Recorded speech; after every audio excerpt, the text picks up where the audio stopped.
African time. You know us, we're Africans. So, but yeah, so glad to have Kay Dee. Is that what you like to be called? Yeah, that's Okay. cool. That's okay. Yeah, so I'm so glad to have Kay Dee Kudzai, um, who's a voice in women's football. As a team, we've been speaking about it in the background, trying to ensure that we include women's football because um, we need a voice for our women's game. And yeah, so glad that we could have Kudzai today. And I think a few weeks or months back, we also had Chichi, um, Chichi Sabeta, who also touched a bit on women's football. And yeah, as guys, we thought, yeah, we need more of a conversation on it, given the past few weeks that we've been having. So glad to have you, Kay Dee. Thank you. Thank you for having me.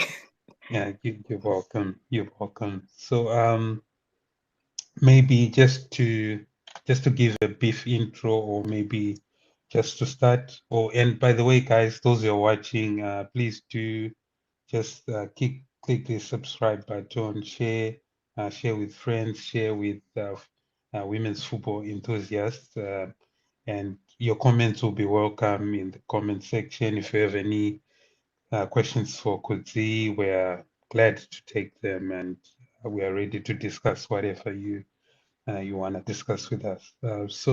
Kay Dee, uh, maybe you can just give us a background of yourself in regards to the women's football space and yeah, your vision, your aspirations.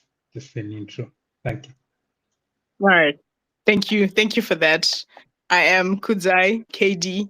Currently, what I do is media and marketing for women's football. I believe in the game. I trust in the game. I say this as a former player. And one of my biggest visions is to ensure that girls and women have access to the game. I mean, this is something I wish I had when I was younger, like someone to talk about the game, someone to look up to, like a role model and things like that. But that was not the end. What I hope for is to create a space where young girls and young women have someone that they can look up to, have a system that they can count on, have, people in important positions who are fighting for them, who are advocating for them or speaking out for them. So yeah, I think that's pretty much everything about me. Okay, no, lovely. So my earliest memories of the women's game, I think it was around. There was a COSAFA tournament that was hosted in Zim, which was played Kurufaro. That squad had Ooh. the likes of, I think, Anna Pretty Piri and Queen 15, if I remember well, um, and the other ladies that I don't remember the names for. And I remember during those days, Zimbabwe would be beating most of these regional countries, 5-0, 4-0, Mm, 6-0. mm, I think the only difficult game that we used to have then was probably South Africa. Yangaina, Desiree, Ellis, Titi, and mm. all. But in recent years, as we've been following the game, we've been seeing that the likes of Zambia have caught up and went ahead of us. We've seen the likes of Malawi, they've caught up and have gone ahead of us.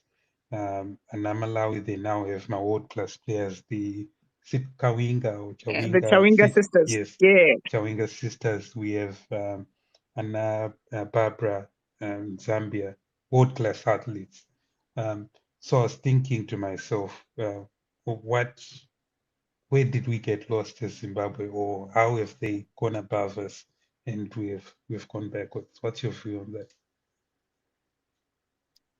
I think that's an important conversation. And currently, I will say this: we we rely so much on our history and our past experiences so much that we don't realize where we've fallen short. So, for starters, for me, my first very big experience with women's football, as a player and also as a fan, a football lover, was when the girls, the Mighty Warriors, went for the Olympics. Yeah. I mean, this was huge. This was the team, the best possible team. I think for now, till now, that Yeah. was the best team in Zim. And unfortunately, we did not set up the systems to continue to support the girls. From my observation, I think there was pure talent. There was pure talent, Yeah. grit, and effort just from the girls. And at that time, no other country was as serious as we were about women's football. And unfortunately, after that, we did not allow the system to continue support. We did not create structures to support the girls in the game. So that's where we started falling away. That's where we started, losing the momentum that we'd created and, the pace that we were going at. That's when we started losing women's football. And then that's the time also where countries like South Africa, Zambia are starting to build. Because I remember, I think Barbara Banda was an athlete and she did boxing. Really? But these are the people who Barbara Banda did boxing. Okay. These are the people who had the bodies, the physique. Yeah. And, Yeah. it's easier to build technique on someone who has the physique. The system Yeah. supported players, people like Barbara Banda, and ultimately she's outplaying almost everyone in the whole world. She is on the same level with people like Marta, who are, legends, people like Sam Kerr, and these are people that we literally watched grow. But because their system, their structure supported them, they're doing so well. They're doing so much better than we ever expected.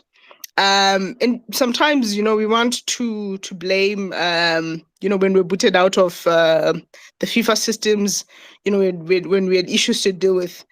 But when we came back, my assumption, my hope, my feelings were, we're going to start working on the structures that genuinely, intentionally support the women's game, because this is where we've shown the most potential anyway. I mean, no other team has ever qualified for Olympics or such big tournaments. And it was important that, we set up structures that start supporting the girls so that we get back to our former glory. But unfortunately, I don't think the structures have been created with intention. I think we've seen, we've written on paper. I think currently we recently developed a women's football strategy for Zimbabwe. And after the development of that document, that was it. Just a few conversations about it here and there, and then there was silence. And then in my head, I'm thinking, look, what should have been the first thing that we thought about is, after creating this document, what is the first step that we're going to take? And for me, I'm big on investment. I think everything rides and runs on money. And if we do not intentionally invest in women's football, if we do not intentionally build structures, and this means lots of resources from time, human resources, and actual money to build the systems that can support the women's game, we'll continue to fall through the cracks. And, Zambia and Malawi will keep doing so well. And I mean, South Africa, it will take time for us to catch up. And Botswana, I mean, look, and I think countries like Uganda, we recently, you remember, we lost 2-0 a few days ago, and we are hoping tomorrow to do better with the under 17 girls.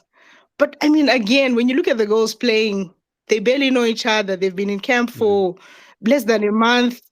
And the psychology of women in football is they need to be friends first before they can play together. These are young girls who are coming from very, very different backgrounds. One is coming from Cholocho, one is coming from Harare, another from Mutare, and they're not playing the same game. They're coming with instructions from their different coaches, trying to play for the nation, and that kills our football. So besides intentional investment, we also need to think about the football identity of Zimbabwe. What does the Zimbabwean football look like? I mean, Spain has tiki-taka. We know Brazil has, the flair, the drama in their football. What does Zimbabwe have as their football, as our football identity? I think only then can we start to talk about girls being in camp for 2-3 weeks and being able to play together. Yeah, I think that's how we've just, fallen through the cracks and are failing to do well in the world, on the world stage. Yeah. So, so if I look at the men's game, we all know who's responsible for what. We all know the technical director. Then we have that technical team or technical committee. that's headed by Mr. Benza and the technical director, the Burundian guy.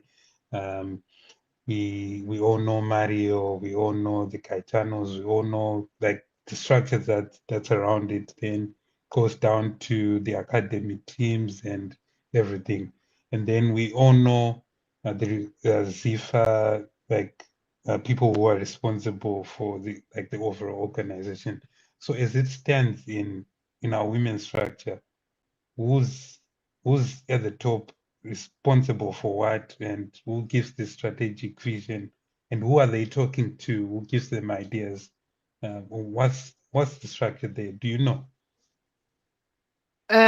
Not quite, but I think under normal circumstances, the TD, the technical director for ZIFA, is the Yeah, same technical director for football. women's football.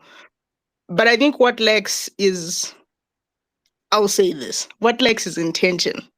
We have the Okay. different people in the different positions, but the direct communication and the understanding of the women's game is what lacks. Yeah, The same systems that work for men's football cannot work for women's football. I think we yeah, need to acknowledge the different levels at which football is at. With yeah, men's football, because it's naturally a men's game, it's easier to talk about it in the men's spaces. So with women's football, there's need um, to be more strategic in how we plan for it, even in the positioning of the different people that we want to guide and lead the women's game. I think yeah, these are people who need to be well aware of what the game looks like for women. I okay. think and also I've been observing. Her name is Emma Hayes, the current United States women's Yeah, national yeah, team coach. And she's been saying this over and over again, like, we need to be well aware of the needs of the women's game yeah, for us to be able to fully develop it, for us to be fully able to invest in it. We need to have people researching on women's football, specifically just investing in research for women's football, so that we understand where it is, what it needs to go forward, because the same systems that work for men's football will not work for women's football. So yeah. yeah, and regarding the actual individuals responsible for the different work in women's football, I'm Yeah. not. I have no clue. Which is a challenge, right? Because Very. if we don't know who's responsible for the strategy, then it might mean that no one is really taking care. Maybe we wait for a tournament to start, then we look for our girls, and then we say we are looking after women's football, which is a problem. Mm. Uh, yeah, welcome, Oliver. Thanks for joining us. Yeah. So I'm aware that if we look at Zambia and Malawi, as we have spoken, they are not rich countries, and it's in Yeah. terms of resources, we can argue that Zimbabwe may even have access to more resources. So, and I'm aware that FIFA gives grants to all national associations, and I'm aware Mm. that they should have a grant which is specifically for women's football. Yeah, Um, football. so, Yes. do you have any awareness, Yakuti? Is there any accountability in terms of the grant that's meant for women's football, how it's allocated, how it works? Is there anyone who reports on that and tells us, Kuti, $20 and a FIFA, and this is what's been used for in women's football? Um, so that's an easy one, but it's also a very hard one to be honest. What happens with FIFA grants is there are certain systems that need to be in place for a country to be able to receive those grants. For Oh, example, the strategy. The strategy is what's like, what do you intend to do with the money? FIFA will not just give you a grant simply because you claim to have women's football in your country, or simply because you have women who play football in your country. You need to have a strategic plan specific to women. Besides the strategic plan, you need to start doing the work. There needs to be a sign that there's effort being put in ensuring that the structures are safe for women, there's laid, and then the grant comes into filling the gaps that you would have identified from the work being done. So unfortunately, like I said before, all we've done is come up with a strategy, but I have no idea where we are now regarding implementation. So expecting grants when we have not, started implementing the strategy that we came up with, I don't think that'll work, because I mean, FIFA expects Okay. to see the work on the ground. They expect to be coming to fill in the gaps. And unfortunately, we will not know about the gaps until we start doing the actual work. Okay. So that's interesting. So FIFA is looking at something like a budget, and so we present that, and then they give us the money. Yeah, Yeah. And the conversation starts from, where are you? Like, have you started doing the work? Where is the actual gap, so that we help you to cover that gap? They're not coming in to just fund everything that you want to do. They want you to do the work first. They expect you to do the work first, so that at least, there's a sign that we actually intend to invest in women's football. And then from there, they will add money on that, on the work that you've done, covering the gaps. Maybe you're saying, we've had like a pilot tournament or a pilot league where these are the gaps. And I mean, what's also required are structures, because they will not only fund the big league or the national league. They want to see the developmental soccer. They want to see the academies. They want to see the grassroots. And then when there's that progression that is showing, then they will add money to that. They will add funding to that. They will add a grant to aid with, that progress. They will not just give you a grant simply because you have a women's football strategy or because you have players playing. They want to see the work first, so that they add to that. yeah, that's interesting. So, as it stands right now, um, what's the current structure of our women's football? I know that we have that Zimbabwe Women's Soccer League, like the Premier League. Yeah. So below them, what are the structures? Do we have Division 1, Division 2, and then do we have clubs that actually have academies under them, or we just have random academies that sprout around? What's really the structure? Unfortunately, currently we just have the academies that just sprout around. And for the most part, unfortunately, what I've realized is there are some academies that were started with the intention of getting the FIFA grants without understanding how the system actually works. So yes, we have the Zimbabwe Women's Premier Soccer League, which is like the national league, and then we have Division 1, which is like it's more regional, like the northern region, the southern region. We should have the eastern. Yes, we do have the eastern region. So those are the different leagues that feed into the national league. So the teams that are top number one in the different regional leagues are the ones that get into the national league, and then others are relegated, and then that's the whole system. And recently, I've been hearing of a D2 Division 2. I think it's currently just in Marsh East. I've not heard of any other. And I mean, obviously, I don't know everything. There may exist more teams that are in D2, or more regions that have teams that are in D2. But the one that I know about is the one in Marsh East, where we have teams like Hunyani Queens. There are quite a number, and so those then, I think they affiliate to be in the D1, where they then get promoted or relegated. But again, I think what just came to mind is that the fact that some of these systems, some of these structures are not quite clear, even for me, like an avid follower of women's football who's pretty much on the ground. If that information is not there, what that means is, even when we do want sponsorship, when we want people to, partner with, when that information is not readily available, no one wants to partner with something that they're not sure of. So, I mean, I guess that means there's a lot of work to be done regarding marketing the women's game in Zimbabwe.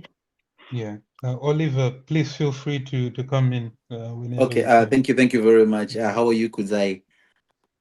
I'm very well, Oliver. How are you doing? I'm doing great.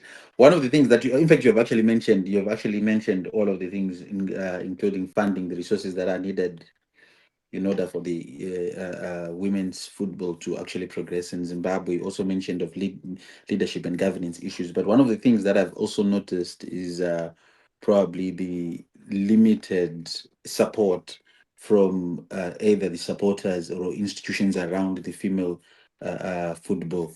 One thing that you notice is that the Zimbabwe football, women's football, becomes only active during competitions when it's COSAFA. That's when, not only when it's COSAFA, you only get to know 2, 3, 4 days that there is a women Yeah. COSAFA that is coming in. Then you hype, and when the team then progress, that's when people start saying, "Oh, we've got our mighty warriors, mighty warriors." But when they are beaten, it's actually silent. Then we sink into oblivion again, and the circle continues to go the same. And secondly, I've also noticed with the teams that are also competing. I don't know whether you can concur with me. The teams that are competing in the Premier League, you find that the majority of the players, when you compare to the male counterpart, you find that the majority of them, they're just like casual. They go to work and then come and play football. Unlike when you go to Cape United in Scotland, it's a full time job. So when you have somebody who's doing a full time job playing, and somebody who goes to work becomes a mom, goes to work, play football, becomes a mom or someone else, that means their development and stages of development becomes very, very challenging. And unfortunately, I don't know whether you know uh, the structure of our team, who is where in the women's football, because we tend to know, even right now, if you ask about, probably Kev might even know, and other guys, but if you are asking me about the national team, I know that there was a manager who was then sacked, and there's a new manager who's coming in, a statistician who's in there, and everything is publicized. But for women, where are they? Yeah, Yeah. Welcome, that's a Kevin. good one. Yeah, So where are they? Where are they? All those technical people who are supposed to be feeding into the system. yeah. Because I think Kudzi had mentioned earlier, I asked the same question earlier. Kudzi had mentioned earlier, Kudzi, the technical director is the same technical director who deals with the men's football. But I have a problem with that because the women's game, it needs special attention because it's at a different stage of development with regards to its life cycle than the men's football. So women's football needs a women's football expert who has maybe studied women's football in successful countries and is intentional or is specific development goals or development strategies that they need to implement that apply to women's football, given the special challenges that are there in terms of funding, even given the differences between the games. So you can't just copy and paste something that's working in men's football to women's football and expect it to succeed. So yeah, so They're it's a not big even one on. copying, OJ. They're not even copying. If they're copying, There's I nothing. would expect them to copy the good thing. But I don't know where they are losing the track. Somewhere, Yeah, somehow, they're actually Um, losing it. I think it's with the structures, the lack of structures and systems that intentionally support women's football. I think that's where the biggest problem is.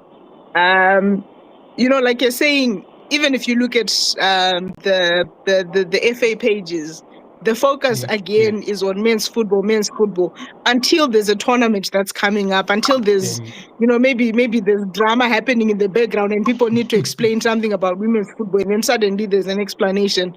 But genuinely creating structures and systems that feed into women's football, I don't think that exists currently. And again, because most of the people in the different positions in the FA are focused on men's football because, again, it's the easier work to do. For you to be able to work in women's football, for you to be able to be intentional about it, I mean, you need a whole different level of being astute. Like, you need to understand the game, the ins and outs of the game. You need to understand the psychology of the game, which maybe I was a bit happy about recently with the announcement that Rudone Shamba, who's a former yeah, player, a coach, and has been doing a number of football courses, was recently appointed to the team manager for the under 17. But in that moment, while I'm happy, my question again is, where has she been all the time? Where was this? Who was there before that we are maybe replacing? Why is this being done now in the middle of the qualifiers? Like they've done the local one, now they're doing the international one in Uganda, the second leg, and now we need a team manager. So what does that say about our system? Before, it just means the intention is not there. And honestly, I don't think it's about money sometimes.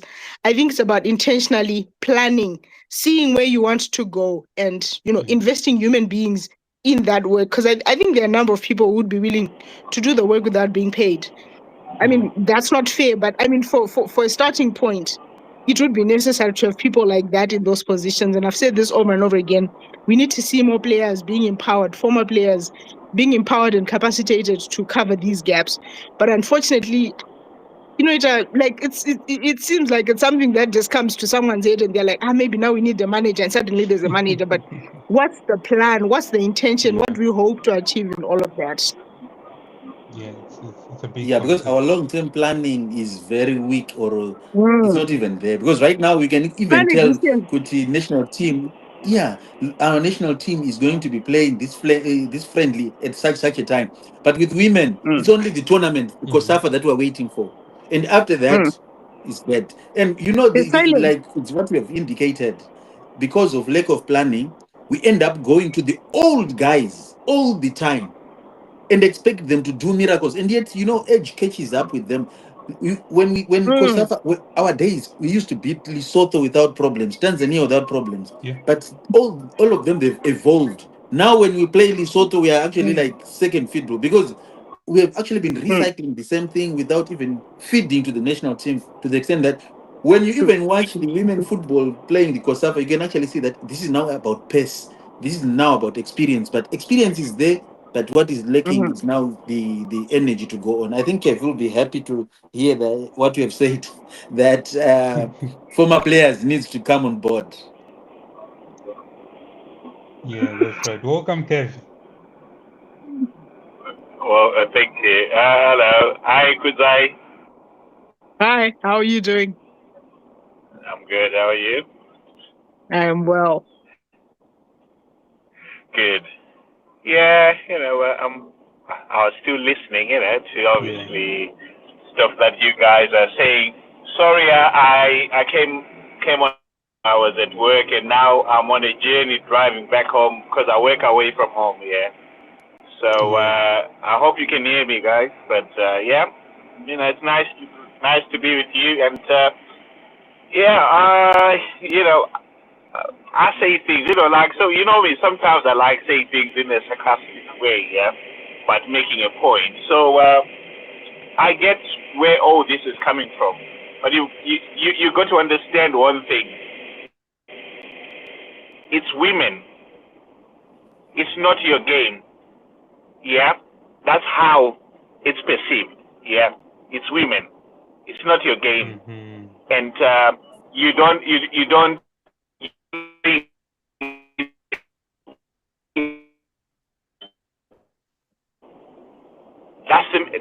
That's the mentality. That's the mentality that is there. So instead of focusing on developing it, so that that game can actually look after itself, it just needs, that bumping up. They're not willing to do that because they want something that is already established. Yeah, and so this is not just happening in Zimbabwe. This is happening the world over. Yeah. So you look at, I'll tell you, like here in England, yeah, there are teams which have collapsed because of lack of funding or or finances. But the men's team is full of riches. But they have a lot of money, and money aside for the women's game because they're saying we've got to look after the men's game. So what that does, is it shows that the people who lead football, if all they see is what matters now in terms of finances, then they don't want to do anything that develops the game. And I'll tell you where that problem leads to. That problem leads to now where we don't have good grassroots football.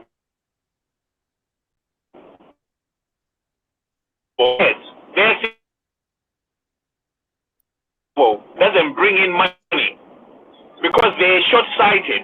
They're not looking at the long-term benefit from those young kids, because it's money that you nurture up to a point where our game becomes rich in terms of technical, and also good players end up, maybe being bought by big clubs, and that brings money back into our game. Yeah.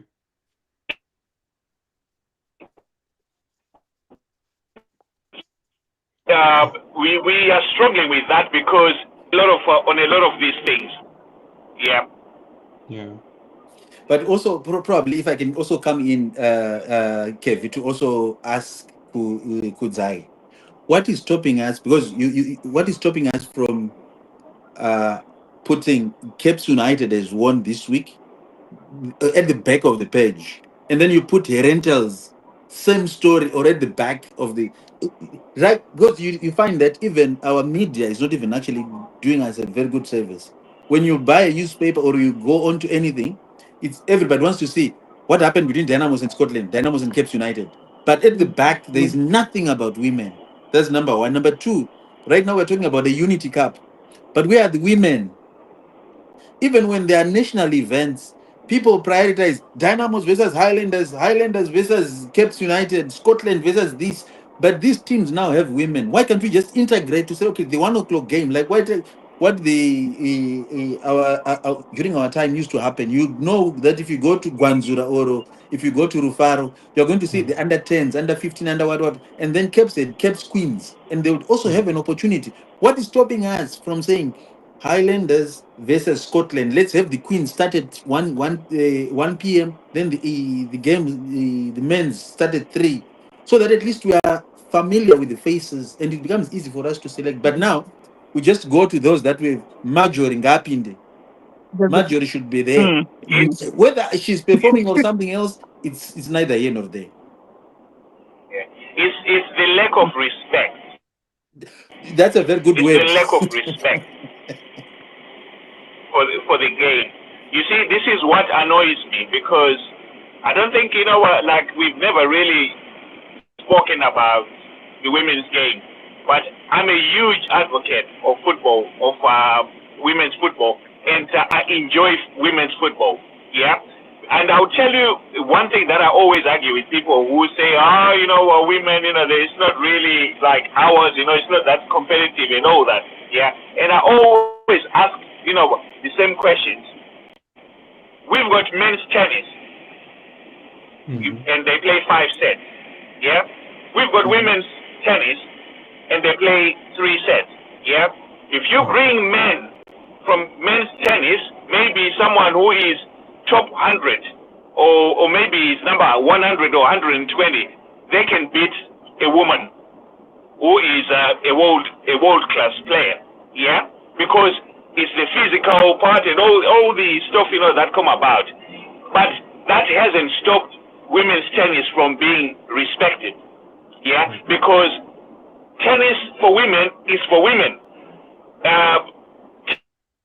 Tennis for men is for men. Yeah.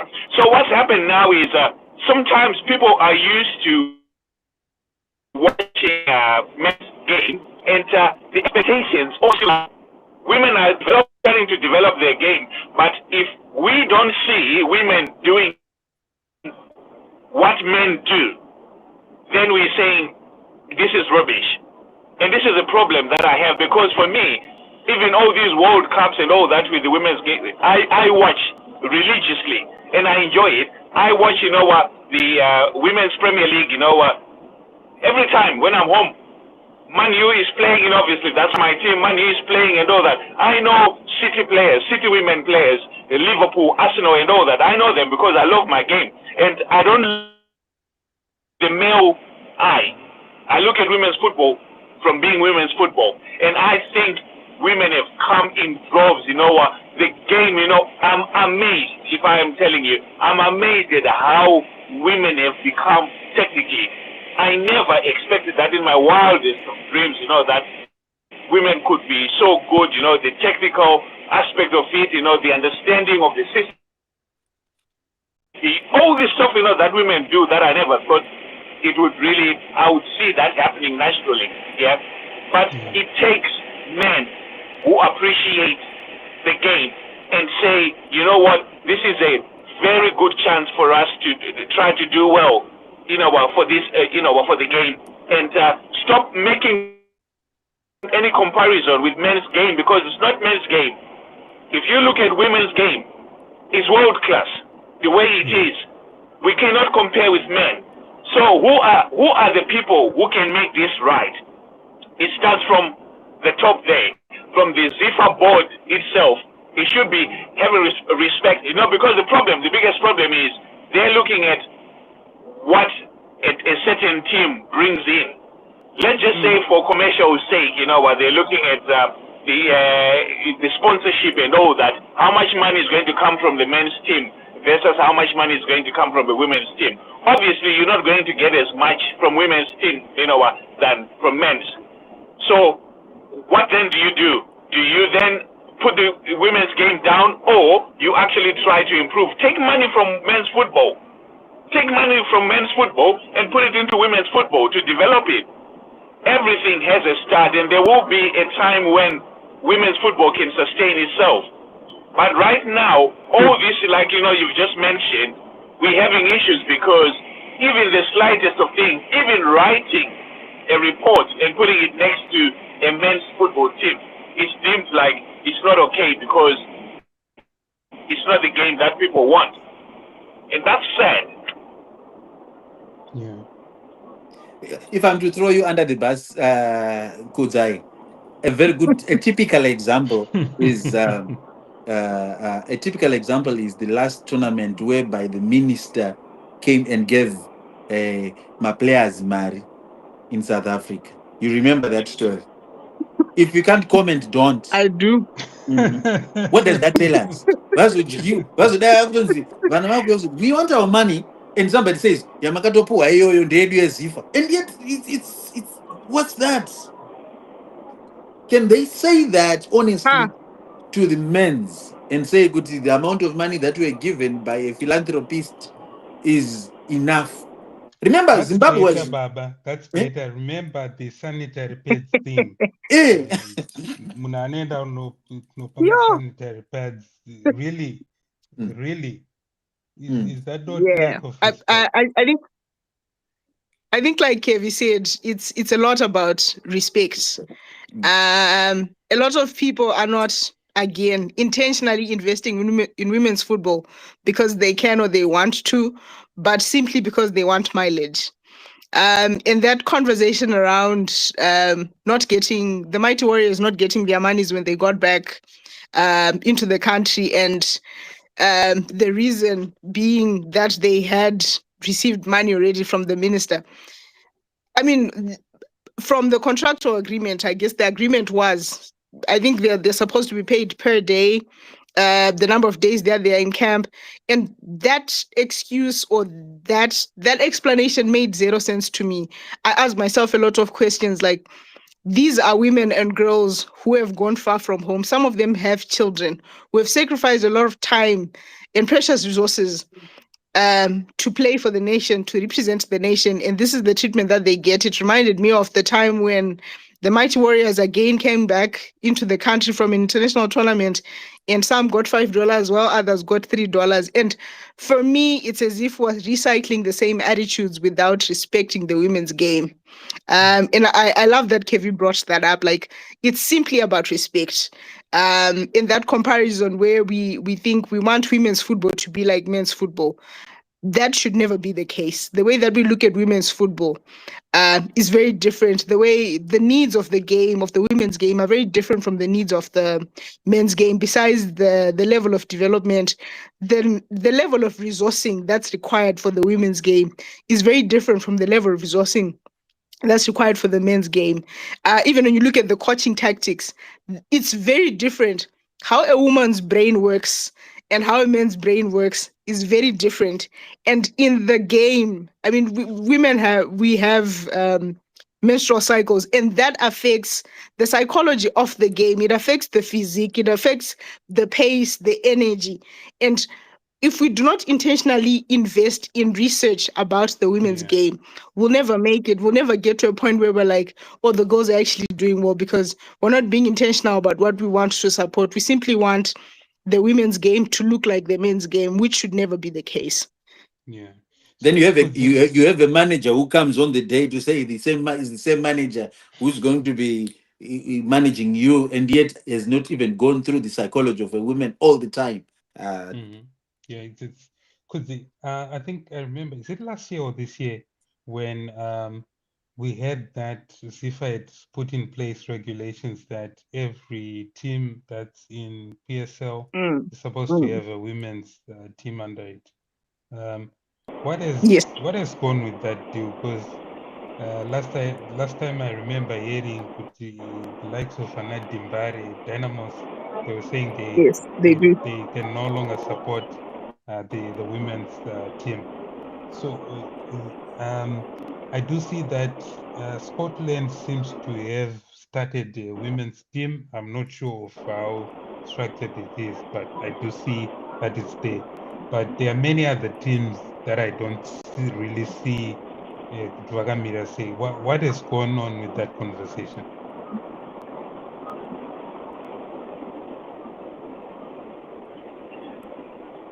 If we lost Kudzai.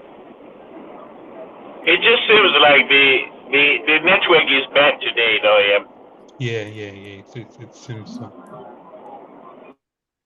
I think we've lost her for a I'm bit. struggling. That's why I've had to come off. I've had to come off and come back in again, because just twice now I've had to do that. Yeah. Do you know what, OJ? During our times, when I was to use it, we used to have a use it Queens. Yeah, it was started by this guy. Is it Ainz Mtaba? So that was 2000, if not 2000, 2009, 1999 or 2000. And that team was so competitive to the extent that people ended up supporting women's football, of course, for one or two reasons. Because one, right, you get the point. But it is out of that people start to realize that we have a women's team. If you look at the amount of resources, probably we were going to go there, OJ. Yeah. Here, there's a lady, a young lady, who has been signed by, is it Rotherham FC? Yeah. She was playing for Doncaster. She's a very good left footer, and she was named one of the best players that they've seen. But it's a resource that we have that we can actually tap into. But She's if I Zimbo. take, yeah. She's Yeah, Zimbabwean. she's Zimbabwean. Very, very good. Not only good, but very good. But now, if you tell her to go back to Zimbabwe, in fact, nobody will even see her, because the people always want to recycle those that they know, simply because they don't want to invest more in that. So, like what Kevez I indicated, besides respect, it's an issue of those that wants to just use women to get posts, then forget about everything and start enjoying the benefits of going to men's soccer. Because if you look at the majority of them that represent women, some of them they don't even attend those games. Yeah. But they go to the national teams, to the men's national team. Yeah. It's really sad. So Kevi, with the football teams that you've been involved in, do they have women's structures here? Where is that?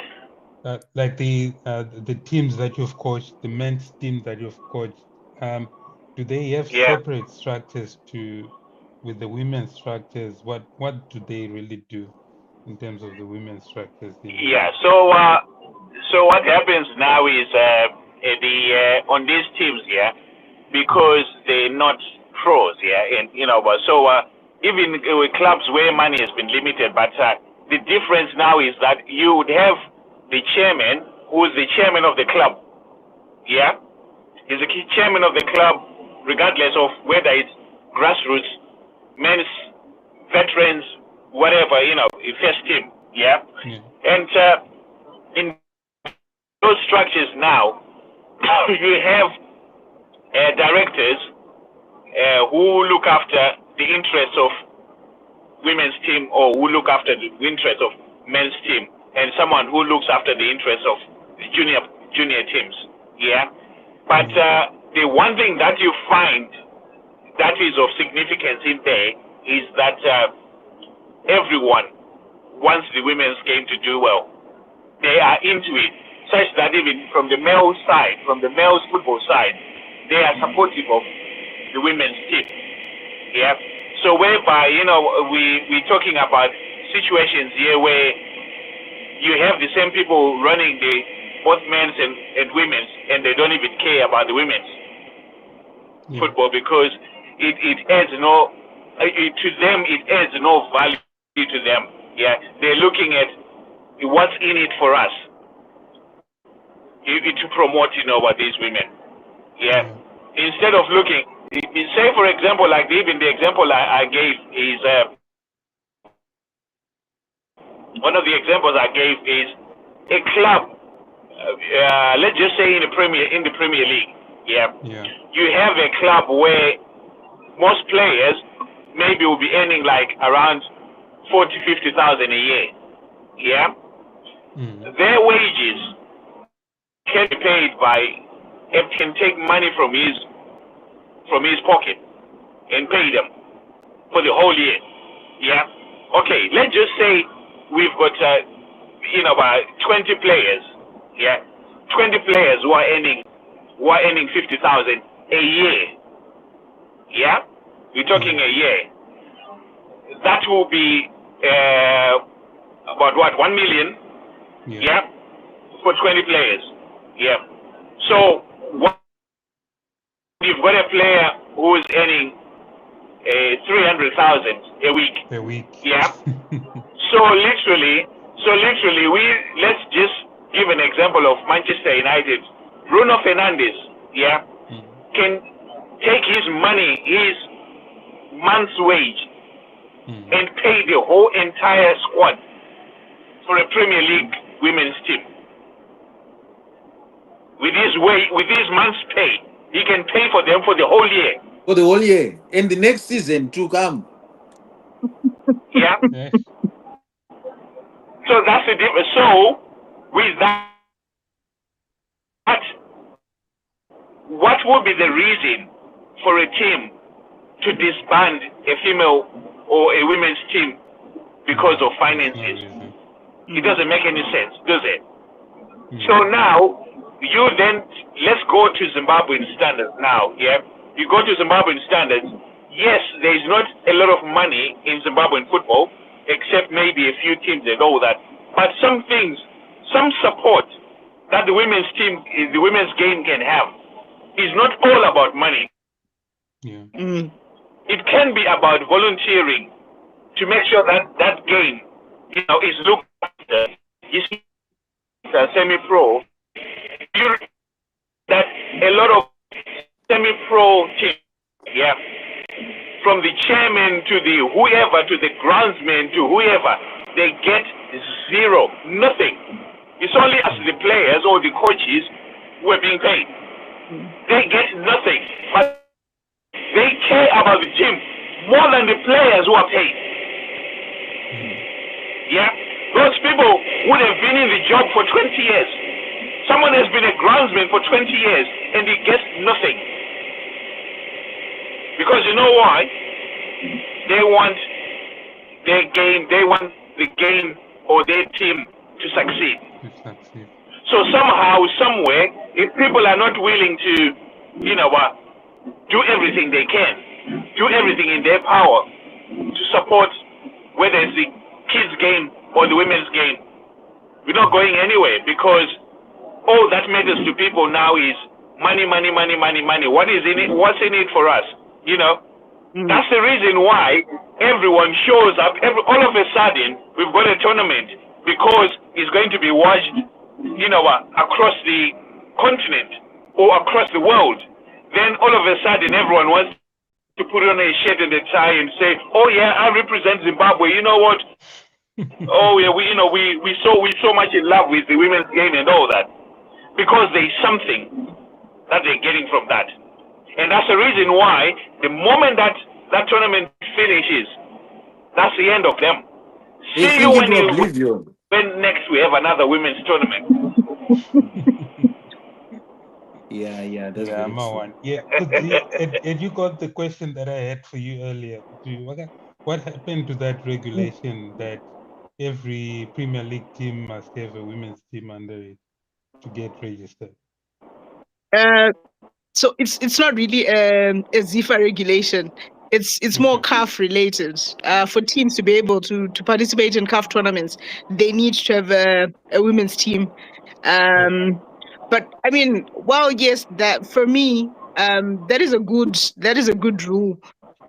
But without really thinking about it, we'll have the women's teams for all the wrong reasons, which is why we have a situation where Dynamos is saying we cannot fund the women's team because we've not thought through the process. We simply want the men's team to have a women's team so that, it appears as though they're doing what's right or they're listening to the rule that has been given. When in actual fact, it's simply because they want to participate in the CAF tournaments. So I think we need to think through how we encourage men's teams to have women's teams and to fund women's teams. Because, I mean, at the end of the day, it's pointless to have the men's team that is doing so well, that is well resourced, while the girls are wearing the same kits over and over again. And, I think we need to think through that process. We need to look at the men's game and the women's game with different eyes because these are different games. So we need to think about how we look at the games and how we then resource them, how we come up with rules and regulations that guide the growth of the women's game. Because I think, like Kevin has been saying, when we assume that, we need the women's game to get to the same level as the men's game, we also expect the same profits from the women's game. That's not practical because of the level at which the women's game is at. So I think it requires a lot of sitting down to think about where the games are and how best we can fund the different levels and be conscious and cognizant of the different levels at which the game is. Yeah. But OJ, I come to you, my journalist. You are also my major culprit. I'm not a journalist. Whatever, you take yourself to be whoever you want. If I'm to say Ray is now here, but if you are to look at it, can you tell me one story of any female player that you know? Because I can tell you of Mauchi, I can tell you of Lunga, I can tell of the national team. He started from here, from there, and there is a profile. But with the national team of our women, we only know of Nyaumwe and the lady Aganda who Spain, but the historicity of how she ended up playing football, we don't even know. It's so empty. So the lack of that commitment from the media, lack of commitment from those that are actually managing it, limited funding and limited the push. Because if you look at it, we have to start from somewhere. If Dynamo says, okay, Atinama resources, but we can try to build a structure, it's a commitment that is actually that can be accepted. But to just say, Bernard Marriott has now married support at Zimbabwe. Also, madzimai and everything to them because they are not benefiting anything. So I think the biggest investment that we can start thinking of, because I noticed there is Kwamtare, there have been a tournament, the My Hondo tournament. Oh yes, that's a very good one. My Hondo has produced stars, but it's only once and all the teams come together. But what happens? It's not marketed the way it's supposed to. You need support. Yeah, she will need support. Yeah. I think, do agree with you. A few weeks ago. Sorry, a few weeks ago, I think last month, we had a preseason tournament for the Northern region. And I think it was a beautiful scene. Like when I went there, watching the girls play, a lot of talent, a lot of greed, a lot of effort. But previously, people were struggling to find where the tournament is being hosted, which teams are playing, and the media people do not even get the team lists. So sometimes I've also noticed that with journalists, most journalists want information that's easy to get. I'm not going Yeah. to come to you to beg for information. That again will not sell when I send it to the editor, and then ultimately it's out in the paper. That story will not sell after I've struggled so much to to write it and find it. So I think it's Yeah. also important to think about how the women's teams themselves are positioning themselves. What we want to sell is the brand women's football. The best way to do that, if with the right people, the right media personnel, perfecting that product so we can sell it. Because we want women's stories, women's profiles. We want to know how this particular player, we want to know how Kudzai started playing. But we Yeah. can never get that information because maybe Kudzai is not even allowed by her team to speak to journalists. And the team Yeah. itself does not have a media person that we can go and talk to get the information. I think it feels like there's a lot of hide and seek in women's football. And I think a lot of it comes from fear because in the past, there have not been good articles and good news about women's football. So now players are a bit complacent. Team owners are not willing to give information to media personnel. So again, while yes, the teams themselves have a part to play, the media personnel themselves also have a part to play in real building those relations. I mean, you need to give the team confidence that, you know what, this story will not entirely be a negative story, but it's also a story that will get your team to a better place, to a better positioning in terms of marketing and maybe attracting sponsorship. And I think I've tried to do that a lot, but again, because of resourcing, there is no way I'm going to keep going to different teams to ask for information. I will get the information that's easily available because that's what makes sense. So maybe I think there's a whole mindset shift that needs to happen in women's football regarding how they relate with media and how media is not just simply pictures and stories. It's also how you put yourself out there, how you place yourself where people can see you and be interested in investing in you. So I think remodeling that, thinking about how media and marketing actually attracts sponsorship and interest in the women's game. Yeah. Yeah, I think talent must be developed, not discovered. Exactly.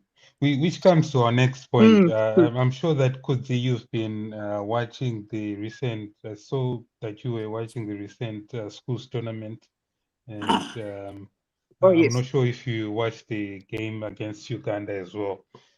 So we just saw a squad list, and that was published a few days before the tournament. But beforehand, maybe there are different communications that happen within those structures, but we have not heard of any calls to scout the people who are supposed to represent the national team.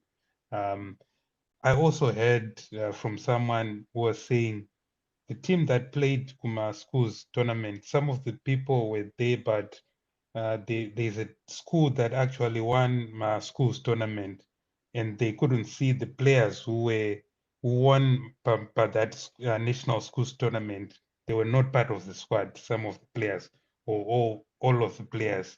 So there were questions as well. Where do those players suddenly come from? Are they coming from the academy that I'll just set up and have a connection with the ZIFA person? Then I second players pakuda tournament ndongofonera mufesi wangu and say mufesi tora maplayers angu aya. Where are those where is the squad coming from? Are there structures? Do we have under 17 leagues ari kutonyatsotamba, or do we have schools tournaments ari kunyatsoitwa pari kuitwa independent selection, then we have a real team of real talent? So as far as I know, there was a scouting process that happened where in different regions, the coach or the scout would go to that town, and players would be invited to come and showcase their talents. That was pretty much their trials, and then the scout would pick players from there, and ultimately, I don't know what to call them. They're not So really. not It's really not a scouting. game, Neither is it.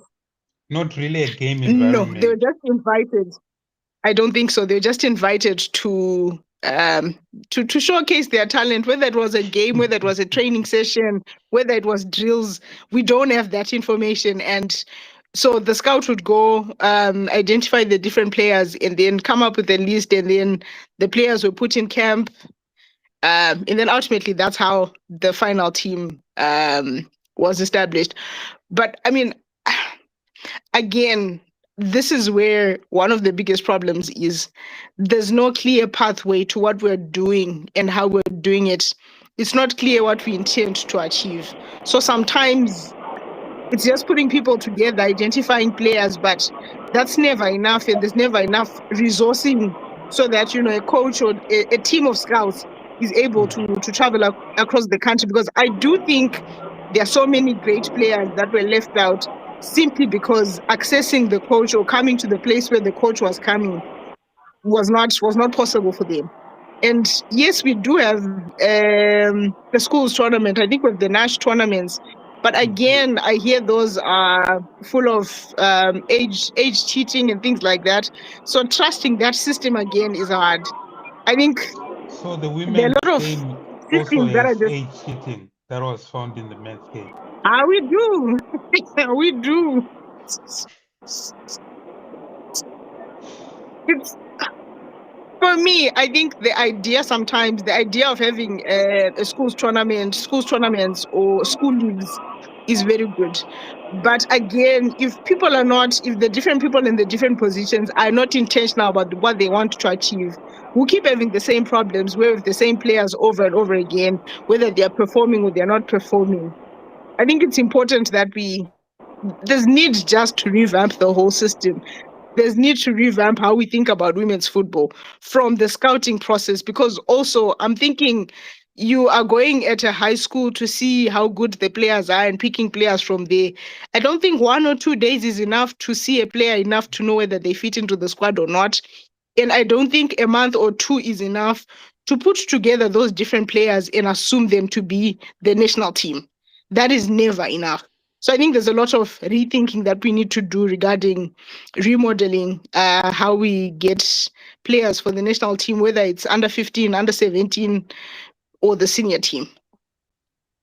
If I And may, I if I mean, may even also for the come in. senior team, even, yeah.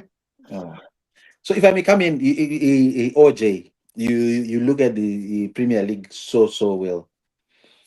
The lack of female coaches within, or females within the structure of even the male football fraternity says a lot. Is it last week or last week, but one when we were talking about this, the technical structure of Scotland, technical structure of this and this and this. If you look at that, there are 15 men and one woman, and sometimes there was none at Unless all. voice from Medic. Anomanya nemvura, but where there is need for, yeah, nemvura is not okay. I will not say much, but if you look at it, you find that person is not being capacitated to see the structure of how this work. And I think CAF's idea was actually very good, because if you have a male's team, it will actually expose you to say at one time Chimbota Manima under 19s and everything. Then you learn from each other. The challenge, Yeguti, we don't have a structure that involves women or that includes women, makes it very serious for us to identify a very big gap. And also corporate sponsorship, child. We are only talking about men. Better Brands talks about men. When they want to advertise anything, nothing about a woman. There is somebody recently something for arguments. I actually cherish what Scott is doing simply because of Mabuku. But you find Guti, his thinking is towards that. But if all the teams would actually go through that process, I tell you, we'll have a strong league. Yeguti, in the next 2-3 years. Remember, my Olympics. And when my Olympics are still playing, does that mean that we don't have other players who can come in? Well, it means we're not creating the developmental pathways. We do have great players, we do have better players, but we have never seen them. We will not see them simply because we're not going out there to scout them. We're waiting for them. They're doing well. But in actual fact, we should have, a whole scouting team for women going all the way to Bubi, all the way to Mashingo, all the way to Wonder Valley to identify potential players I mean, the other idea that I had in mind was, you remember, I think back then we had Prince Edward, where would have young boys being scouted and then coming to learn at PE, Yes, and yes, then we have yes. a whole stroke. I think the same model should be used for women, where we scout players. We know that this is the hub, this is the academy. Well, yes, they are doing education in terms of academics. They also have access to the best possible sports equipment, sports structures, and they are grooming their talent. I think that would be an important one. That would be a good starting point. And there have been schools trying to do that, but it's not enough because it's not fully intentionally supported by the systems and the structure. So it's one person who decides, maybe this will work, and then they start doing it. But because they don't have the full support of the FA, it then becomes just that one idea that goes for 6-7 months, 2-3 years, and that's it. And we never really get to see the players because, again, we are so hinged on recycling players who really honestly have nothing new to offer. Yeah, yeah. Okay. Yeah. Kev, I can ask my last question before you get into it. If you had to prioritize 3 things for women football, which ones would you pick? 3, just 3. Okay, let's make them 5, so that at least then you can then come up to 3. I'm happy with 3. I'm really happy with 3. I think the first thing that's always on my mind when I look at women's football is what I like to call intentional investment. This is not just money, it's resources, it's structures, it's systems that genuinely feed into women's football. So that's number one, intentional investment. Knowing also that you're not putting in money and then you're seeing profits and results the next day. You're intentional about the process. You are patient enough to see the progress and the gradual growth of the women's game. So for me, number one, it's intentional investment. And then number two, which again requires resources, is strong governance structures and systems. The zero accountability, transparency, and honesty in the women's football makes it unattractive to support and sponsor. We need to have an honest conversation around who's doing what, how are they doing it, who are they answering to, who is the stakeholder who then comes back to be like, okay, last week we spoke about this, what's the progress in that regard? So I think we really need strong and sustainable governance structures. And then the third thing, which is, the love of my life, media and marketing. The only way to get the word out regarding women's football is good media and marketing. The product needs to be there when it's invested in, which is at the top, intentional investment. When the product, which is the girl who's playing, who's kicking the ball, is invested in, this is a product that we can then market. Yeah. And this is the only way that we're going to have good, positive conversations. This is the only way that we're going to change the narrative around women's football. This is the only way that we're going to attract sponsors to invest in the women's game. So I think for me, those are my top 3. Intentional investment, good government systems and structures, and media and marketing. Can I add my 3 Yeah, then? go ahead, Oli. Yes, please. Pay the players. Pay the players and fund the national team properly. It shouldn't be an afterthought. No. Then we also, 100%. I would also pick to say, I'm not saying what you have said. I'm actually in agreement with what you have said. I'm just complimenting on that. Then let us run a domestic league professionally, not at the same semi-professional and everything. Big teams play in Rufaro and women's, they play in Zwarasekwa. That tells you something. That's a very, very wrong. Then build school level or college level competition for girls, because you find that at school level they still have the energy and everything. You can then develop them to where they want. If you look at South Africa, they develop them and they can actually tell you of the milestones that these people have actually gone through. But for us, we just know that if you are good at playing soccer, end up rhinos, you are good, end up prisons, and yet we should actually be seeing the pathway, to borrow your word, the pathway that an individual has actually gone through, so that at least we can evidence that this is our product. Yeah, yeah, you're right. I agree. Going back to governance, just going to touch a sensitive issue. I think part of the negative publicity regarding women's football has also been cases to do with sexual harassment and all of that stuff. Are you aware of any safeguarding organizations or safeguarding measures that have been put in place in our game in Zimbabwe to ensure that girls, let's say if anything happens to them, they can go to an independent someone who is able to sensitively deal with their issues, or have we put in place any structures that ensure prevention before anything happens to ensure that our girls are safe? Because as you know, in our society, our girls are vulnerable because of certain attitudes by certain people. What's your view on that? So as far as I know, an independent body that deals with sexual harassment or safeguarding issues, I do not know of that, but I've seen a number of posts that that are sponsored or in collaboration or partnership with UNFPA. I'm not sure what that actually looks like, but there have been posts that talk about sexual harassment and abuse. But as far as I know, there's been no conversation that is clear on the role of those different partners, what exactly they're doing, how they're benefiting, or keeping the girls safe.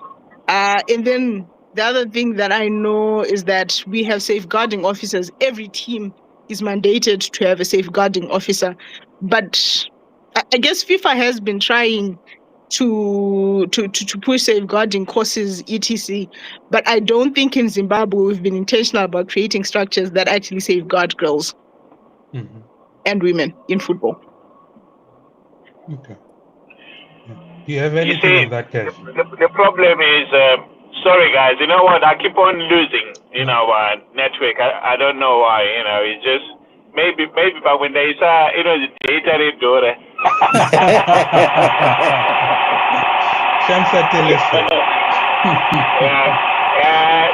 So I think these are some of the things that's worrying, because when we're trying to move, into the future, or we're trying to move into, sort of areas where we are accepting that we have women's game now, and but we have women in the game.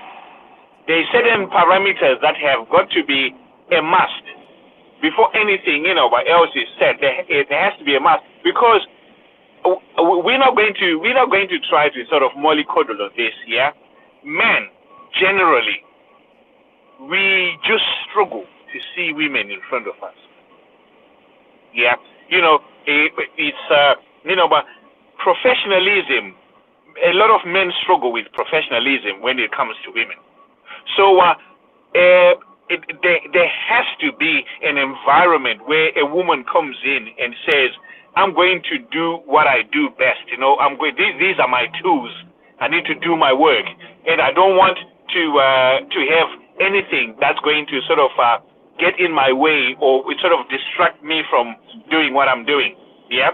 So if you don't have structures, that are clear in guidelines, then you're going to have a situation where, say for instance, and I'm not saying this has happened, but it can happen where even a coach, a female coach, maybe the people who are interviewing her, someone might take a liking to her, yeah, and then if they don't sort of reciprocate, what that other person wants, they can make it difficult for them, but in their job, someone, or a woman could be a coach there, and someone says, oh yeah, I want to start seeing you and all that, and she says, no, I'm a professional, I need to do my job professionally, and he withdraws some of the support, that the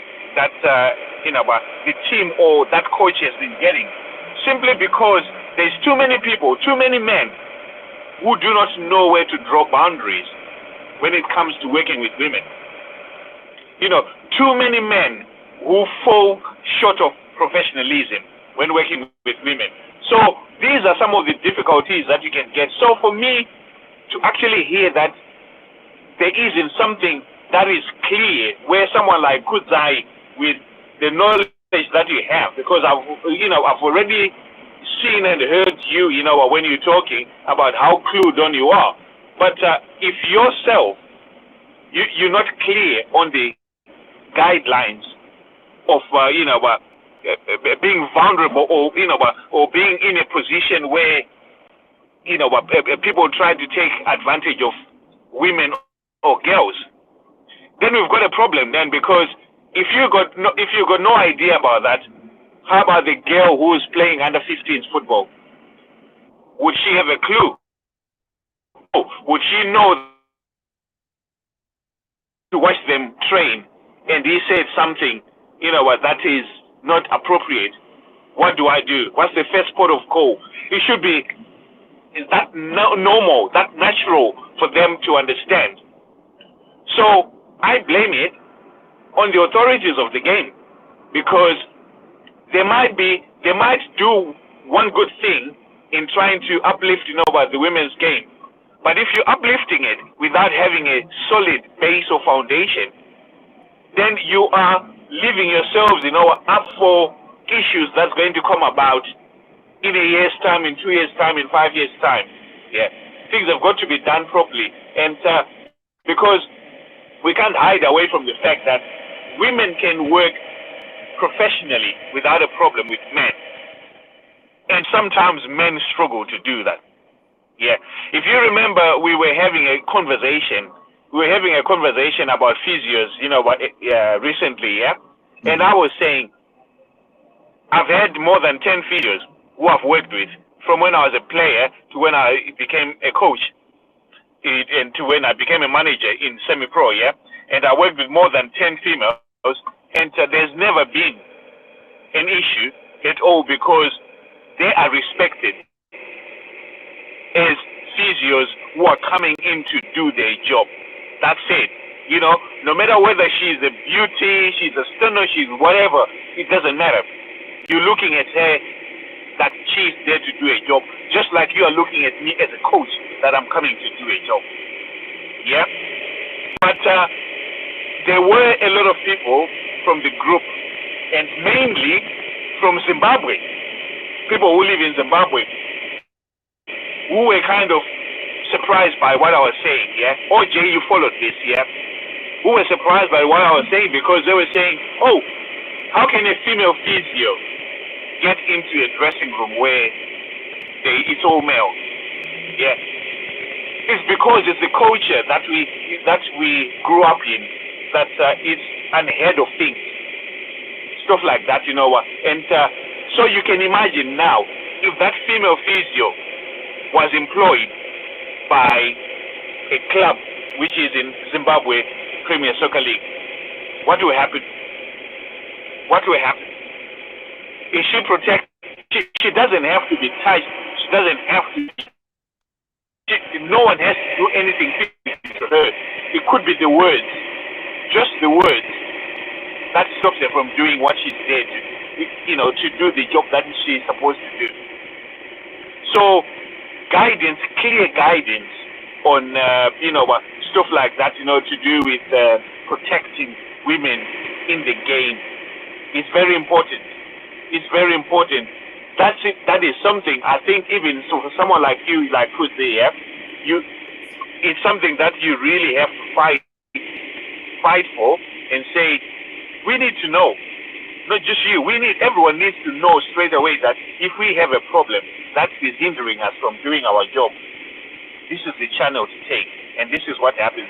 Not making assumptions about who you could meet, who you could talk to. You know what I mean? So I feel like there's a deliberate ploy on delaying everything that needs to be done to make sure that the women's game is a success. There's far too many, things in the way that's stopping the game from developing. Because, you know what, if everyone put their heads together and there's a proper structures in our all the women need to do who are playing the game is concentrate on their expertise, and that is playing football. And you will see that we will become even more successful. But right now, you know what? You coming to football as a female footballer, and you've got a lot to deal with. You've got a lot of baggage to deal with. If I was coming in for training as a male footballer, all I'm thinking is I'm going to train. I don't have to worry about anything because I'm protected. And not only am I protected, it's the society. The society, the way that it looks at me is different from how they look at you.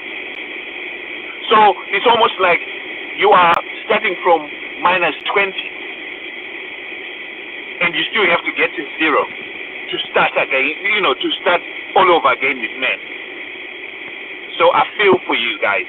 I really feel for you. And I don't know what it's going to take, for us as men to start just by appreciating the game, just by appreciating the women's game. And if we appreciate the game, we can then get to the next stage, which is how do we help this game? How do we help women to come from where they are? Because I think Zimbabwean football especially has been stagnant for a long time. Very stagnant. And that's the reason why even now we have situations where we probably having some players who've been there for a long time, and probably age affects everyone. Once upon a time I was 20, I'm 50 now, yeah? And, there has to be a recycling. We have to stop the issue of recycling. But the recycle is caused because there is no proper mechanism to actually bring in players in there. Because right now, I've heard so many women in Europe and America who are Zimbabwean, who are playing football. How are we going to incorporate them into the system if we can't even do the basics right? Yeah, that's me. Oh, all right. Yeah, it's something else because I was just checking on the on the LinkedIn of the chairperson of the Zimbabwe national the league. Yeah. On the LinkedIn, she last posted 7 months ago after being elected. And this is a ban. What does that tell you? 7 months ago. 7 months ago, She's imagine. doing nothing, really. I wanted Kudzai to be there so that at least she can actually comment. How can you have, is it Makura? Is it Lee? Or that vice president. Yeah, it's a concern. I think that's why we were saying we need to know at ZIFA who is really responsible for what, and what are they bringing to the game. Because if no one is really responsible, then who do we ask? This is wrong. Who do we go to and ask? I think again it takes us to the governance structures where we're saying who's answerable for what, who's responsible for what, and how are we tracking their progress? How successful are they? How do we replace them when they're not doing the work that they're supposed to do? Yeah. You're absolutely right, Kudzi, on that. Then on the next thing, so in the past few years we've seen a few diaspora players coming in. I think we had the likes of Yolanda Kanyere, and then we had this other player who came from the States, but just Rumu from Cherera. yes, exactly. Just from watching them, or from watching the few games that they came in, I noticed that they barely played. So I was wondering, is it the coaches who don't want to infuse these players? Is it the players who are not? But knowing Room Chere, I know that she was coming from a very professional structure, and knowing Yolanda, I know she was playing from a very professional structure in Australia, and Australia is one of the best in the world Nova and the same care, but they barely played when they came to Zimbabwe. So I was wondering, is our standard of football so high that we can't infuse these players for the likes of Quingy 15 vanenge vanhu vavo vatofana kutongotamba? Well, I don't think it's as easy as that. From my observation, I think the players came with a very good spirit, and I watched Drew play, and she did very well. She brought a lot of fire to the team. Mhm. But when I look at how the camping situation, the amount of time that they had in camp, the amount of time that they had to gel as a team, I think that's where one of our biggest problems is. When we look at the diaspora players, there's no time for them to gel with the rest of the team. There's just maybe a month or a week or two. And these are players who are coming with a totally different mindset. And usually these are players who are challenging the existing systems because there's a lot of exposure that they come with. There's also a lot of they don't take bullshit for Yeah. forgive my language, but they do not take because they are coming from a very professional structure, which is rare for yes, which is rare in Zimbabwe. When you We look at don't speak how up. players in Zimbabwe are treated versus how players, yes, in Zim, players will be told to do whatever. And honestly, again, I like that we spoke about safeguarding. Honestly, players will do anything to play because for some of them, that is their bread and butter. And then we have a player who's coming in and being very honest about her boundaries, the type of play that she can play. She's coming in very confident, informing the different technicals. Like, I know my position, I know how I play, I know where I will perform best. And that's not the kind of thing that most coaches will appreciate because they are used to those players who would just do anything to play. So I think that's number one, where sometimes we see the diaspora players as challenging the existing systems, which is a good thing. But unfortunately, we do not want change. We are very adamant to holding on to the systems that are not serving us well anymore. So that's number one. We don't realize that diaspora players actually complement the system.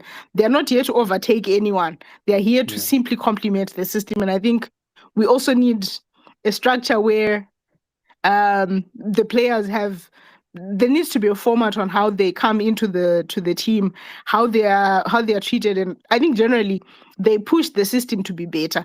They demand better from the system. And because the system is not ready for that, sometimes they're pushed out. So that's number one. And then number two, because they do not have enough time in camp, sometimes maybe the coach is struggling to figure out where this really good player can fit. And the coach would prefer to have the players that he or she is used to because she knows how they play. She has not been to Europe to see Ru play. She has not been to Australia to see how I forgot the other player plays. And for her to be able to fit those players into the system, it might be a huge task. Because she'd prefer, because again, they have a very short time in camp, she'd prefer to use the players that she knows. But I think that's something that we really need to sit down and think about. How do we engage diaspora players? How do we ensure that we inject them well into the team fold? And also, how do we change our systems so that we are comfortable with being challenged?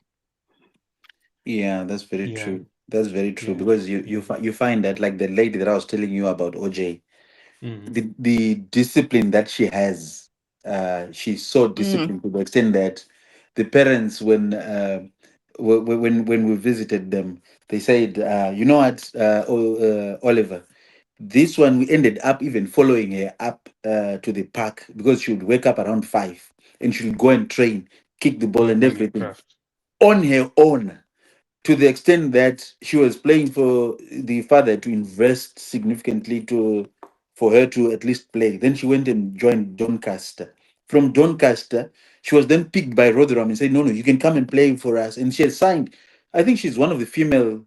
If I have the picture, I'll actually send it to you. She's one of the first females that I've noticed from Zimbabwe that has been given a professional contract by Rotherham because she's very, very good.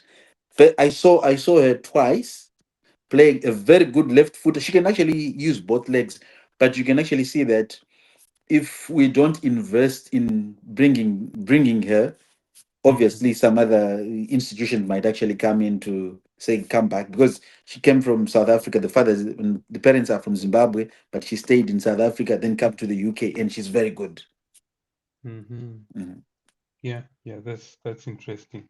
And Kudzi, this one is gonna be a hard one. I hope you can answer it. No, probably OJ, before you even throw it to Yeah. Kudzi, I think we also Yeah. need to save Kudzi here. What are we doing here with the likes of Marshall Gore and other guys who are coming in? They're only talking about males. Exactly. When you see Marshall coming in, he's talking about males, but nothing about females. Are we saying that we don't have Zimbabwean ladies who are actually playing somewhere who we can actually even introduce? Because what I've noticed in Zimbabwe, if you don't have anyone who can actually say this one is playing and provide statistics and things, it just dies like that. Yeah. Ukasapushwa. Kumanzi Mm. kupushwa. That is true, because also they're not the coaches and the technical are not scouting. They're not going out there to see the players. So if the player does not provide a player profile and videos, I don't know about you. Also, depending on who introduced you to me, your chances are either high or low. So there's definitely a lot. And I like that you mentioned that there are people that you've been on different platforms with, in different spaces with, whose focus has been men's football. I think it's important to just, gently nudge. What are your thoughts on women's football? How would you want to support? What can we do to support the women's game? Because it will only take a village to raise this child. Yeah, that's right. So to you, Koma Marshall Gore is a friend of the show. You watch this.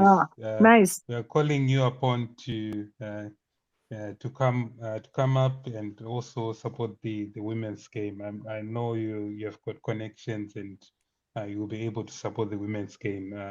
We also have the likes of I think Mystery Chipere from Zimbabwe Foreign Legion. We're also calling you upon to do something about the women's game. There are many Zimbabweans who are playing in good structures who can go and also help our national team. So Wakoma, please do something there. Do something there. So the question that I was about to ask you is, what's your verdict concerning the current coach, 2015? Yo.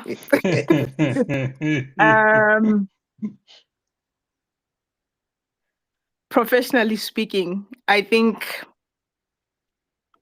she can be better. I think she can do better. In terms of the paperwork, I think she has the right papers. But there's always something that's missing. There's always a flair that's missing. There's always some energy that's missing. I think she can be more tactical. I don't know if that can be trained or that can be learned, but I strongly think she can be more tactical. But in all of that, I also question how much power she has regarding maybe exploring the different techniques and tactics that you'd want to explore with the team. And with that, I mean, I look at how much of the resources that she have, for example, to scout the different players that you'd want to see on the team, which probably explains why she continues to recycle the same players. Because how much time does she have to go and see other players enough to, know where they fit in the team? And also during the games, again, because she has not had a lot of time with the players. Sometimes it's hard to think, per halftime, who are we removing, who are we putting in, and why? Who are we changing positions? Because again, she's not spent enough time with these players.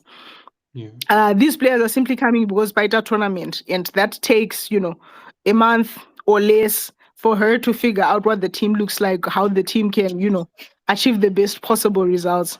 I think it would be important for her to have more time with the team, more resources to, to figure out what she wants to do with her team. But generally, I do think she's a good coach who genuinely needs support. Okay. All right. Yeah. Yeah. Nice diplomatic answer. Yeah, but I think what I can also add on to what could say is if they can actually avail the resources that they're actually also investing in the national team to at least give her the Mm, leeway and all the support that she needs. I think because of mm, her exposure, experience, and working, she played more in the national team. She was actually more popular in the national team than true. Yeah. the team As a Kwatu. coach. So you'll find that Mm, without that support, it becomes very, very difficult for her to mm, even move. But Makanika, they've given him a blank check to come to Europe and do other things, and Yeah. you know, mm-hmm. because our base, our port is kuma schools, kuma colleges, and even coming here expose her to that. And you Yeah. know, there's a lot of people are not Ningirigina who can actually support her. But challenge Mm, here is just thinking Mm-hmm. that corporates can actually do that. But this is high time we should actually call upon the locals to even support local football. And even the government should Mm-hmm. even come up to even put an incentive to those that support female football. Because if you yeah. find that the text here in the equity, if you are supporting a team, then but it should be more when you even have Women's a football. team that for ladies. But I Mm, think Quingy is very good, but she'll need to be supported so that at least Mm-hmm. she's supported by Vanomubatsira. Because as you are starting, we are all looking for results. And I can go mm, lose 3 games, 4 games. Mm-hmm. People are actually starting to say, that's right. And yet, mm, if she's Agony. actually put, Mm-hmm. yeah, zvakasiyana nekutamba kutamba hakusiri kwekukocha. So so I think she definitely need that support at the moment. yeah. Yeah. Yeah. Thank you. So could the KD Panapa, we can go for 3 hours if you don't stop us. So um I'll just give you an opportunity to just say any words that you may want to say, anything that you feel may have been left out. Uh, we're happy to take questions. Oliver is happy to take questions as well from you. OJ, don't do If that. you have, Don't do that. Never give the Eh, opportunity. Never give the mic to somebody who's so eloquent to ask questions. Fortunately for now, I do not have questions. I think for starters, just appreciation. I think a revolution starts from discomfort. We've been very Mm, uncomfortable about women's football for a long time. And this conversation is one of the many conversations that we need to have constantly and consistently so that, everyone knows we are talking about women's football and we start to do something about it. We talk about the uncomfortable topics. We talk about the discomfort that we're feeling regarding the women's game. And only then can we start to figure out what needs to be done, who needs to be where, and why. So I will say women's football, we're not starting from scratch. We have the talent, we have the people. I think it's just about being intentional about how we place ourselves in this dynamic. I think I've been reading a lot of reports from CAF, from FIFA, and women's football is growing so fast. And if we don't hop onto this train now, we never will and we'll never succeed in it.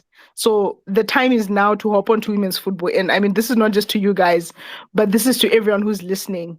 This is our chance. Everyone definitely has a part to play in the growth of the women's game. You don't have to be coaching, you don't have to be writing stories like I do, but you can just be coming to the games and supporting. Once we're able to do that, I think a lot more. Also, when a lot of people are watching, the governance structures are forced to do better. The system is forced to do better because a lot of people are watching and we know people are watching.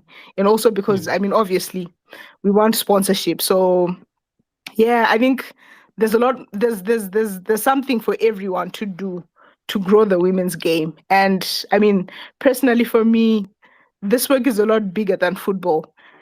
mm, For me, it's not just about kicking the ball. It's also about creating access. It's about building systems that last and making sure that every girl who wants to play has a real chance and a real pathway, not just to participate, but to thrive. And I think yeah. we do have a huge chance to make that happen in Zimbabwe. We do have a chance to be bigger than we were before we do have a chance to be better than we were when we were in COSAFA and we're taking the trophy.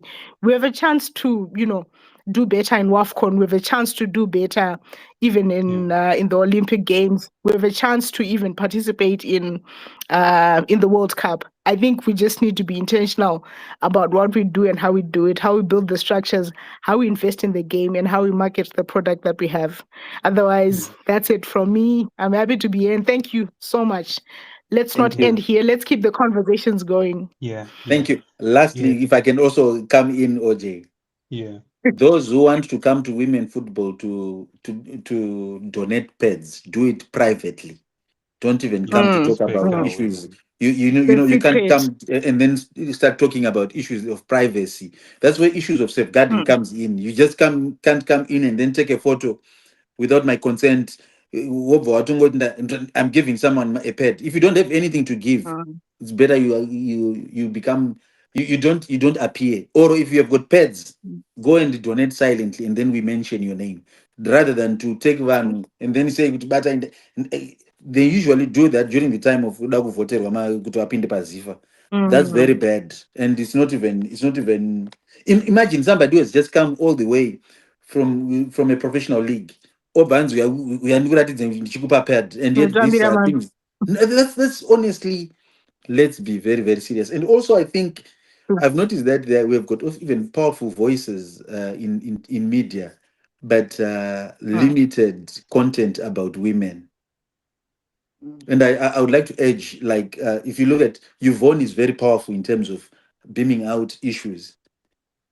It will be good for her to at least dedicate even a day to just talk about women football. We have that lady, Anoinda by the couch.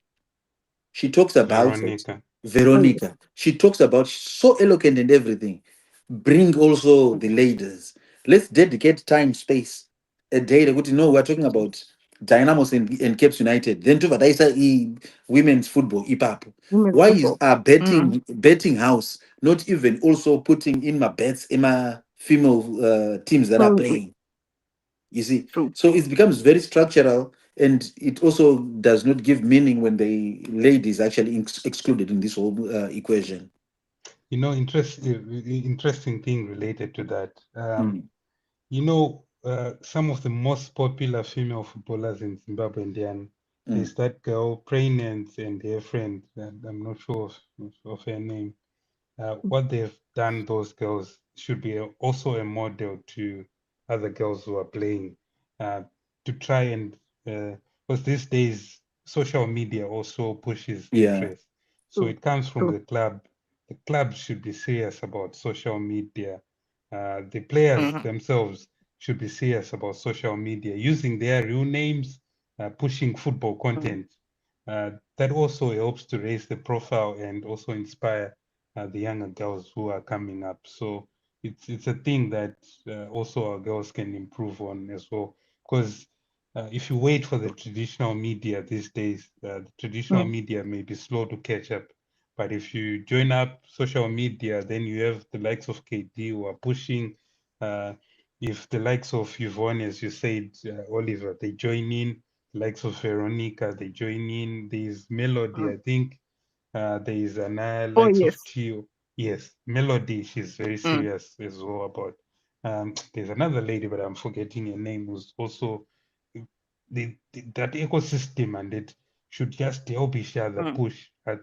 Money may not be there right now, but if you create the ecosystem for yourself, support each other, say, it ends up being a big thing. It's not realize, and ends up a big industry of even those who want to sponsor will now come in because they see that there's influence. So it's also a word of advice to our girls who are playing to also get involved in that. So thank you so much, Kay Dee. We now regard you as a friend of the show, and you're always welcome to come in whenever you have any message. Whenever you're always welcome to join us. But I've got the last question. Thank you. Kay Dee again. You got one, but it's outside women. What is your opinion about CAF's decision of taking the the title from Senegal to Morocco? Siyana inazo kuma. Okay, what about the visit ya Motsepe to Senegal? To Zim. And to Zim. To Zim.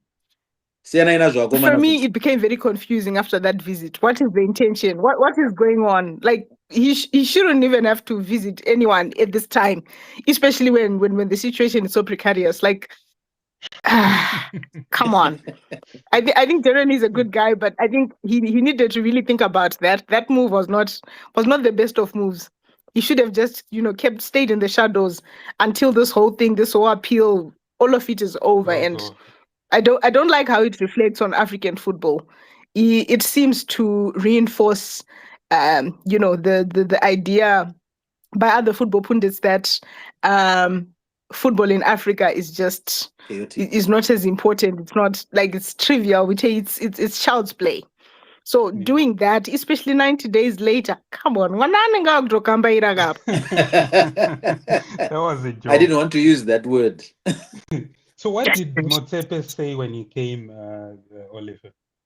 Oh, Motsepe even challenged to say anybody who has got evidence that the game did not go according to that. Anybody who's got, he even sort of like said, anybody who's got evidence that pani makatengwa or pakaitka a chikanari somewhere somehow, please come forward. So to me, it didn't actually sound well. Kuti, after going to Senegal, then you say such statements. But when he came to Zimbabwe, he was even highlighting that you've got a lot of talent. He even acknowledged Kunjongo Kaitwa, that tractor guy by Mashanise, and said, go there and get another one. But it also boils down to what has been said, to say, because very soon we'll be getting into elections of CAF. So probably it was strategic. It was strategic for him to just visit Zimbabwe and try to mend things. But I think the visit to Senegal was improper. Was improper in the sense that two protagonists that are fighting, and all of a sudden you just visit one of them, you don't visit the other. And what are you trying to say? Yeah. So when he came to Zim, I hear he was bigging up Zim legends and stuff. But for me, it seems that like he has a soft spot for Zim, like because he took care of Peter when he came from England. We have likes of Method Manjali, stayed very long at Sundowns. We have who's the other one? Akaloncha Academy. Ezrom, who stayed very long. Billiards. Yes, who stayed very long yet. So he seems to have a soft spot for Zim, Motsepe. I don't know what you took from the visit. And I think it was more political than anything else, because COSAFA has got COSAFA has more members, slightly more members, because is it not 13 or 14 now? Voting members, So going right, if you have 14 in the bag out of 54, the other ones are going to split. So the Oceanias and what, it makes it easy for you to be re-elected as the other leader. Worse off with what is currently happening. The Arab League that he wants to give to Morocco, they are now split because they don't even want that.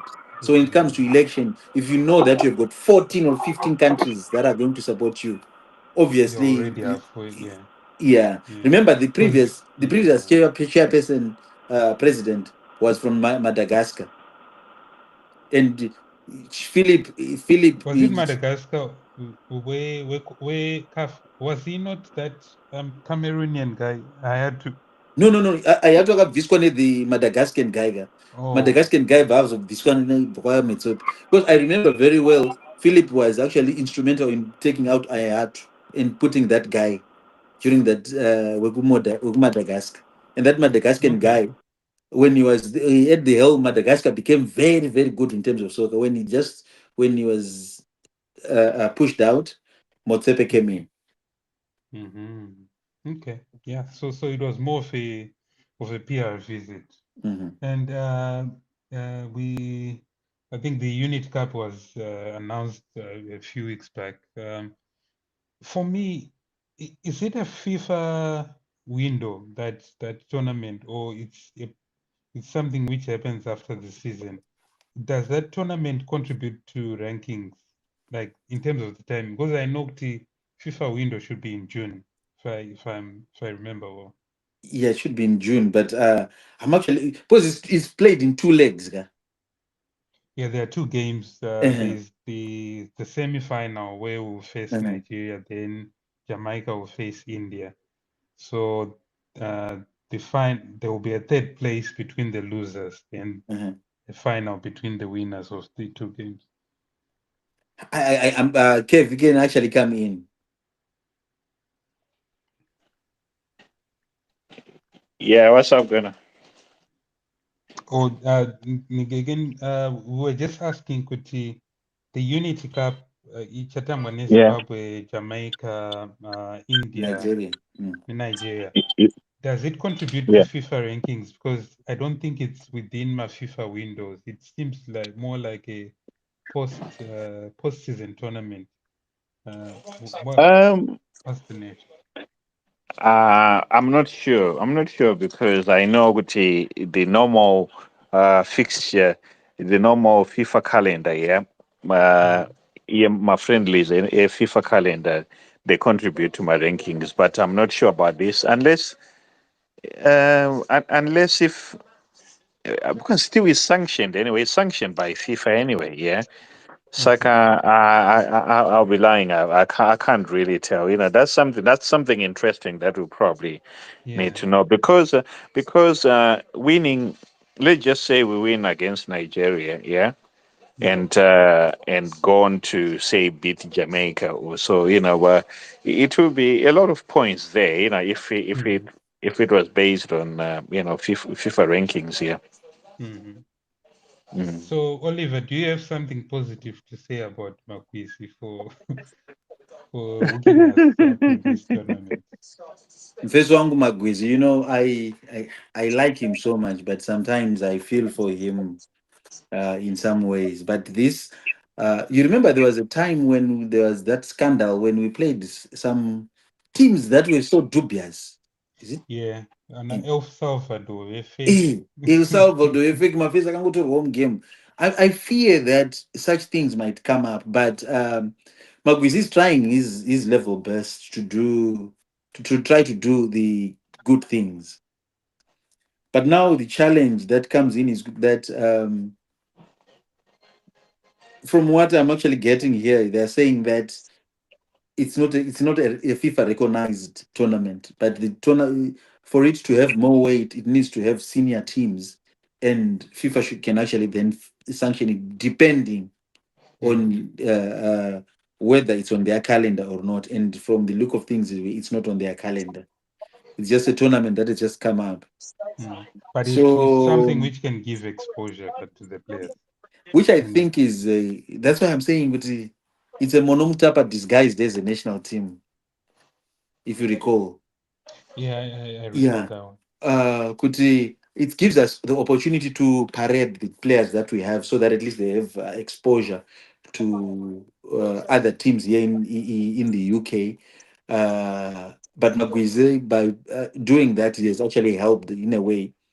Mm, Kuti, he has actually helped in a way to at least bring those that cannot be seen. Because as it is right now, Zimbabwe is not a very favorable destination in terms of scouting.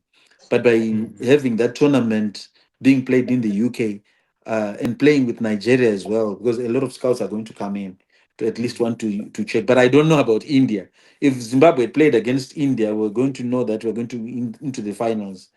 But Zimbabwe and Nigeria, it's a very highly contested. I thought that was going to be the But final. India is not too far from us in terms of the FIFA rankings. You remember we are 130, right, in terms of FIFA rankings. But that's not cricket. India will always beat them. That's known. It's not a given. Our football Ah, is and very, this but mechanical can mechanical anything. then it also depends on the team that we play. I assure you, if we just bring our fan and we do advantage the promoter from Kumusha and don't bring our big guns, I tell you, India would No, smash no, us because our league is very poor. Because remember, we're going to start with Nigeria, and Nigeria is going to be a very tough opponent. Yeah, it's a tough game. That's why I Mm. think we should just bring our first team, because we don't have many opportunities of playing my actual friendlies. And given that maybe in June, I think we're going to play my AFCON qualifiers, if I remember, or June, September. So we actually need our proper players to gel. Let's say kana match up the season. There's no reason why they can't come to England. And Maswani said there's no reason why they can't come. And If they are selected. They should select them. If they are selected. But I think, like what you have indicated, I think I think and feel that yes, those who are in Zim might actually need to be exposed as well, and at the same time, it can also be a very good window for those that are already playing to come on board. If I was Zifa, I would call a ballooned team consisting of those that are already in the national team, the regulars, and then you bring in those that prospective ones in the event of anything, so that in the event that we win the first game, we now know how to blend them. If we lose the first game, we know that the other team can also come in, just like what we did in the last tournament.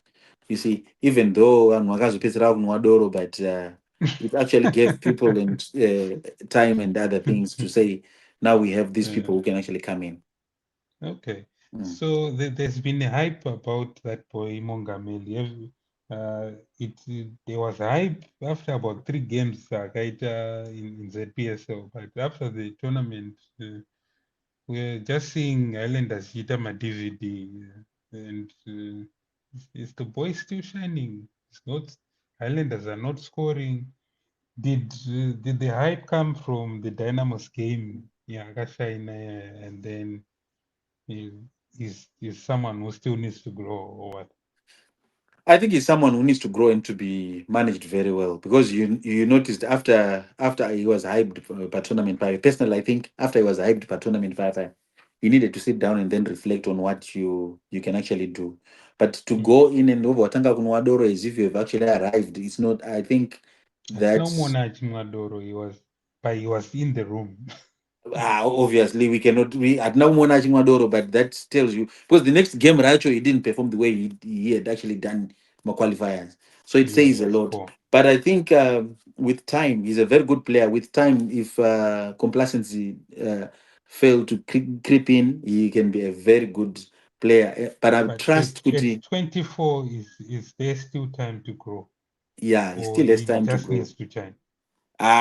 He still has time. He still has time, because at 26, 27, remember Mashi is how old? He's getting into his 30s. 29. Yeah. He's getting into his 30s, and Ndopa Atopa peak. This young guy, I think he could actually have done it better, but age is catching up with him. And worse off, if he doesn't break it now, either into South Africa or any other team, it becomes a challenge. Okay. What's your team's caps? In the South Africa caps in the Bayern Munich. Oh, company. Yeah, company is doing miracles. So caps has been doing all right. Lately, a one man amongst the blind. A one man amongst the blind is a king. You know that. Yeah. Yeah, they've been doing very well, but they've been losing games that they were supposed to be winning. Yeah. So you find with their challenges with the consistency, and okay. Glory Hunter. No. Kevin, I've always been I've always been a Bayern Munich fan. Remember, we even said last time. You even said, no. What about England? I told you I supported Bayern Munich. I know. 1999. Really? Samuel Kufo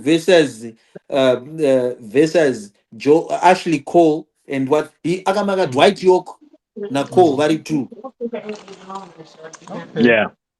Achibva azozhamba zvake varohwa. No. That was the time that I started supporting Bayern Munich, and up to that time, Yeah. That's my team all the time. In England, I then sympathize with Manchester, yes, but Bayern is my team. Okay. Uh-huh. Interesting. Uh-huh. Yeah. I wish Ray was here, but to the common DVD with us. I feel bad for Benji, you know, because we were together. We use it with Benji. Oh, okay. Yeah, but I feel he's a colleague, you know. He's Mm. trying hard, but I think, you know, there's something that I think players needs to do. PR Mm. and how to speak to the media. Oh, okay. Ah, He's because creating more Do pressure you for know? himself. yeah. Do you And know it's the easiest thing to do Mm. as a critique or Go as a on. fan Mm. yeah.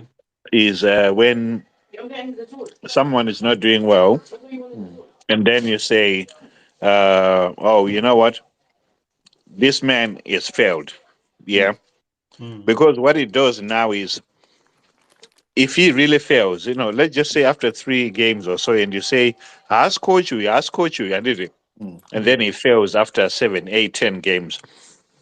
Uh, you look like you've been prophetic Mm. with Munago, no, and did it. Mm. But also, on the other hand, Gudichi, Agazo prove her wrong. Not much is really going to be said, to you or about About you. No, you. he's done okay. Mm.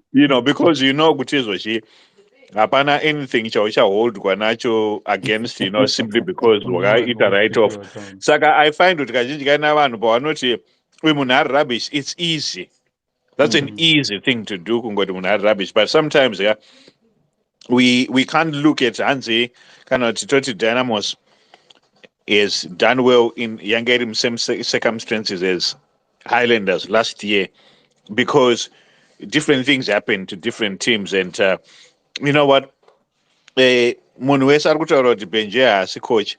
What if Benji goes on a 10-game unbeaten run? Vanozoti chii? Yeah, Football, it's those about time. It's about true. giving someone time. No matter how, you know what? As bad as it sounds, they thought that Chiti might draw us, might defeat. So somewhere, Mm. somehow, he's Doing getting something something right. right where he don't get beat. But I know it is too much to have 7 draws, Agatezan, yeah. But if you're talking from a building point of view, your team we expect that maybe you turn things around, then it's not a Mm. bad start, because you could have 7 games and have 4 losses, you know. Mm. And 3 wins. Go for the Pansoro Bagi. Yeah, yeah. Mm. Yeah.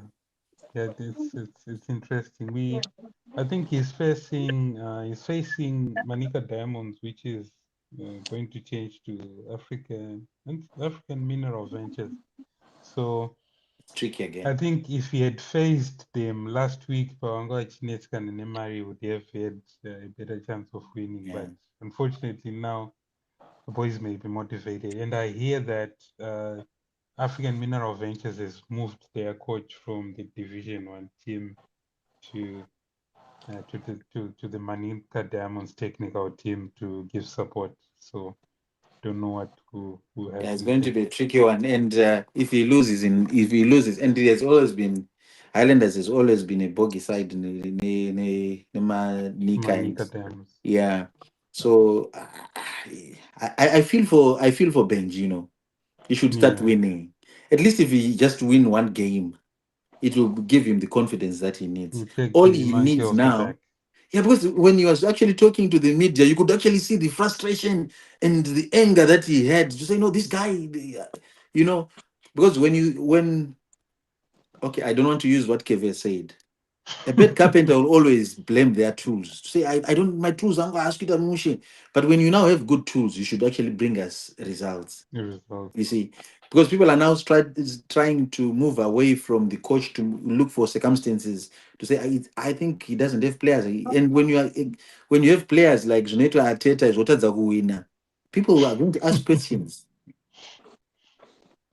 Yeah, it's tricky. I think maybe he didn't have anything else to say or anything else to do, but it reminds me of Rafa Benitez Mm. when he was under pressure. The time think they were leading, say, Alex Ferguson in the league with the, I think it was in March, they were on top of the league. But then Rafa Benitez said something about the refs and she trying to shift blame. Could yes, say Alex any influence on refs and stuff. But that somehow created pressure on Liverpool because media is super Liverpool and they were pipped to the league by Man U by a point or so, I think. So sometimes as a coach, what you say ends up creating pressure on you, and it has the opposite effect on your results. So yeah, as you said, maybe media training, but I don't think you can ever plan for it. It just happens. But remember, last year we had Mapeza, my brother Mapeza, who had embarrassed with my journalist and ended up apologizing. And what does that tell you? It tells you that there's something that is wrong. We had Lloyd Mutasa, who at one time said, "No, I'm not going to talk to you guys." You have actually seen that. We had also, who's this one who also refused, besides Lloyd Mutasa. You know, some of these coaches, they need to be taught. Lloyd Stembwe. Yeah. So they need to be, besides teaching them about safeguarding, how to approach or how to sit down and talk about bad results or good results. Because what they know is soccer.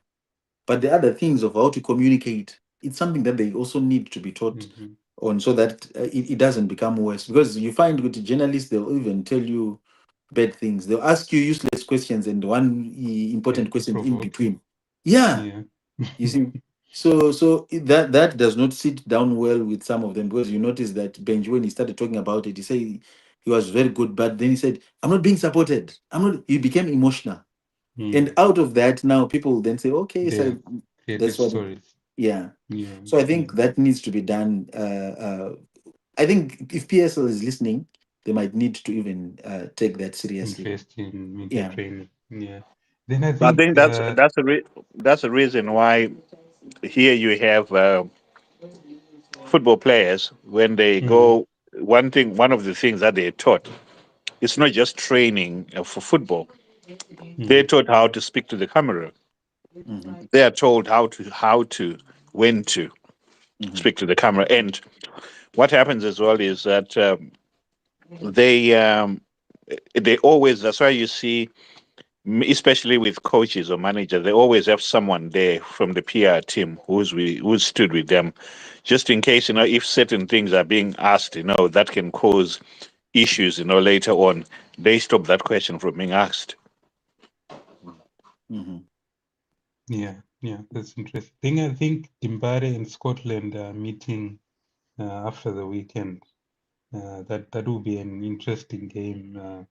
After Scott's comments, Scott was saying he admitted that they bus fans in. He was saying that I can't go and face Dimbare without busing fans because my players will lose because of supporting again at Dimbare, and it brought up a conversation online where we were arguing could yes, short term maybe busing in fans may help, but maybe Scotland is better served by uh, playing in Mapuku. Maybe when their stadium finishes, they play in Mapuku. They start developing players from Mapuku. Then they can have organic fans who originate from Mapuku who start like supporting them, and instead of fans who come to support Scotland because of maybe money or free bus fares or free lunch or something like that. So here comes I don't know Al. if you have Gentlemen, I had the feeling that you guys would still be lingering around. So why is yeah. there no peace? So let me start so that Al can just come in. For I think what Scott needs to do is Zimbabwe for a very long time has been polarized in terms of the support. It was always Dynamos, Highlanders, and a little bit of Caps United, and the other ones were actually supported by those that are coming from their own areas and stuff. Just like here, when you find that there is Sheffield that is playing, you know that it's all the people in Sheffield are either supporting Sheffield United or Sheffield Wednesday because of the region that they are coming from.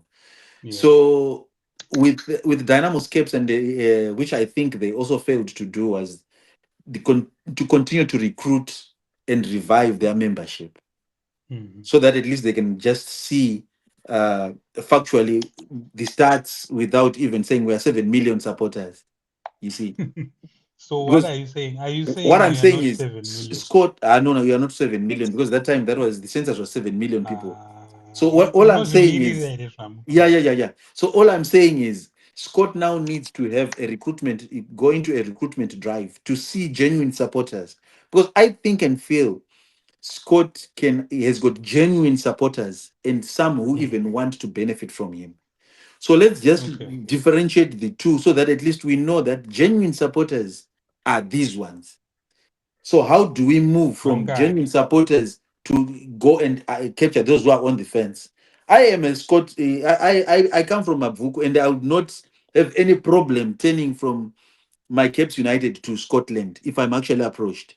Though Caps will be my team, and but because I stay in an area where my team is coming from, we were all at one time a Cycle Cement supporters from Mavuko because of Cycle Cement. So if you look at that, I think he needs to, besides, he's done well in terms of media and everything, but in terms of recruitment of real supporters, that's where he now needs to. My supporters are going to pay my cards. Then we have even saying 50 cents or $1 per card. It means that everybody who holds a card, you can say that I've distributed 1 million cards. So now we have 1 million supporters who at the end of the year can even come and say to come and get into a game, just bring that card. We now have my supporters that we can actually follow. But without that, you continue to bus you continue to bus supporters. My supporters which pains me so much. Last time it happened, after busing one passing Gananda, and yet he has actually invested. It's even worse. It hurts me because Scott but you find that intelligence is yes, waita media and everything, but in terms of recruitment and community mobilization, these are some of the things that you can actually do. But Oliver, isn't that too early for him to do that? No, it's too late for him. He still needs that mixed bunch. I think he still needs the mixed bunch. But as of now, he is okay going along with those mixed bunch. It But it's not benefits him sustainable. because what does it benefit him to start choosing supporters right now? He said, no, you are not Scott enough. You are Scott enough. You are not. You are not. It doesn't benefit him at the moment. How long is the club? How old is the club?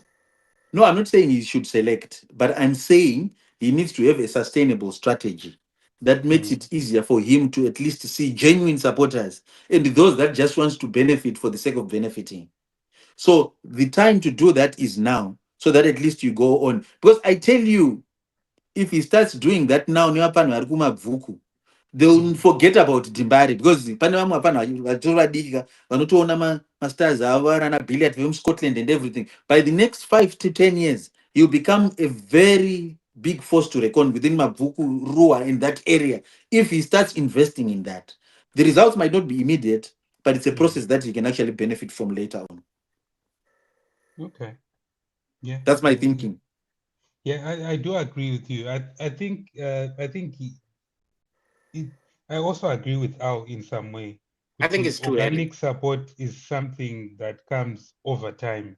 It won't. It's not something that will come immediately. And you're also right, Oliver, in that he needs to implement things that ensure that he starts capturing Mario supporters actually, and they have maybe mastards. I think from an interview that I watched Denny J show, he did indicate that they have a special card that they introduced with a certain bank. A bank card is at the same time a membership card for Scotland, but I'm not sure how that has been marketed or if it's been marketed very well with the fans. But yeah, I think it's something that they've Inini baba ndibudze, inini what I can tell you ndiri pana tikangoda kuti ngatite Scotland Scotland in the UK with a face yemunhu yekungoti ingangotorwa ngobva kunzi Scotland supporter number yakati you'll find kuti newewo OJ you might even want to get ndinaro card reScotland one way or the other, though you might not support that, but to us it's a figure that makes it easy for us to account to say no Diaspora UK tatone masupporter 200 tatone masupporter 300 and we can measure our growth. But without anything tangible, you'll continue to pump out money, uchingotenga chicken in, year in, year out. But this system now should actually be able to push itself, because it's now a brand that should be able to push itself to a stage where now they can actually recoup from that. Yes, money to buy chicken in is there, which is fine, but it can be invested differently. In England, to Scotland, I would need to go, okay, instead of to pay chicken in, chindisai £2, chindisai $2, ndowedzera ne1 yandinayo ndonotenga chicken in. So next season takuzokuti aiwa tichakupai machicken in, takungopai magame 2-3 mamwe mobhadhara mega.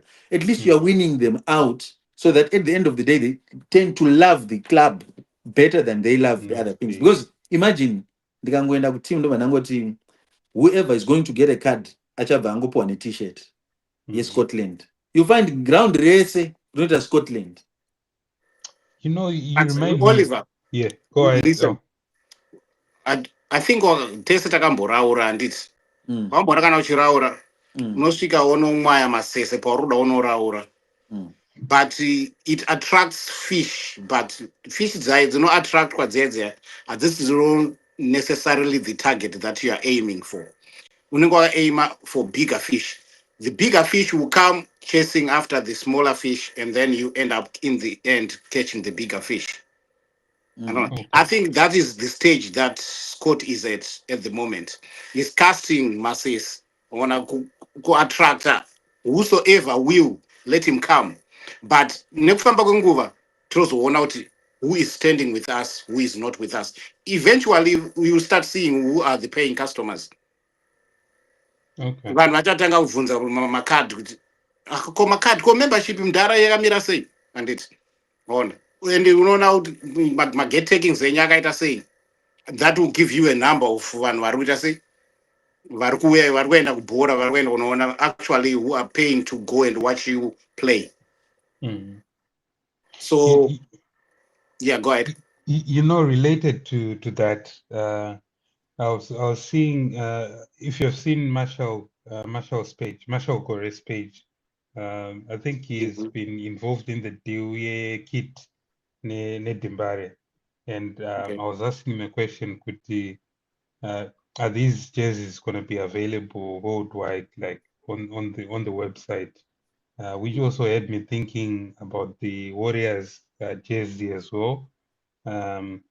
Then about the Cape United jerseys, my Highlanders jerseys. If you see, I think, I don't know why or how, maybe there's some corruption that's involved in terms of Nyema jersey in Zimbabwean circles, because if you ask about jersey, you will often be referred to an obscure shop yemunhu zvake anenge akangoenda unohodha majezi kuchina or ameno maybe anonopuhwa kuzifa here or kuactual club, then unonotengesa kushop chake majezi aya kuMharare. And if you want a jersey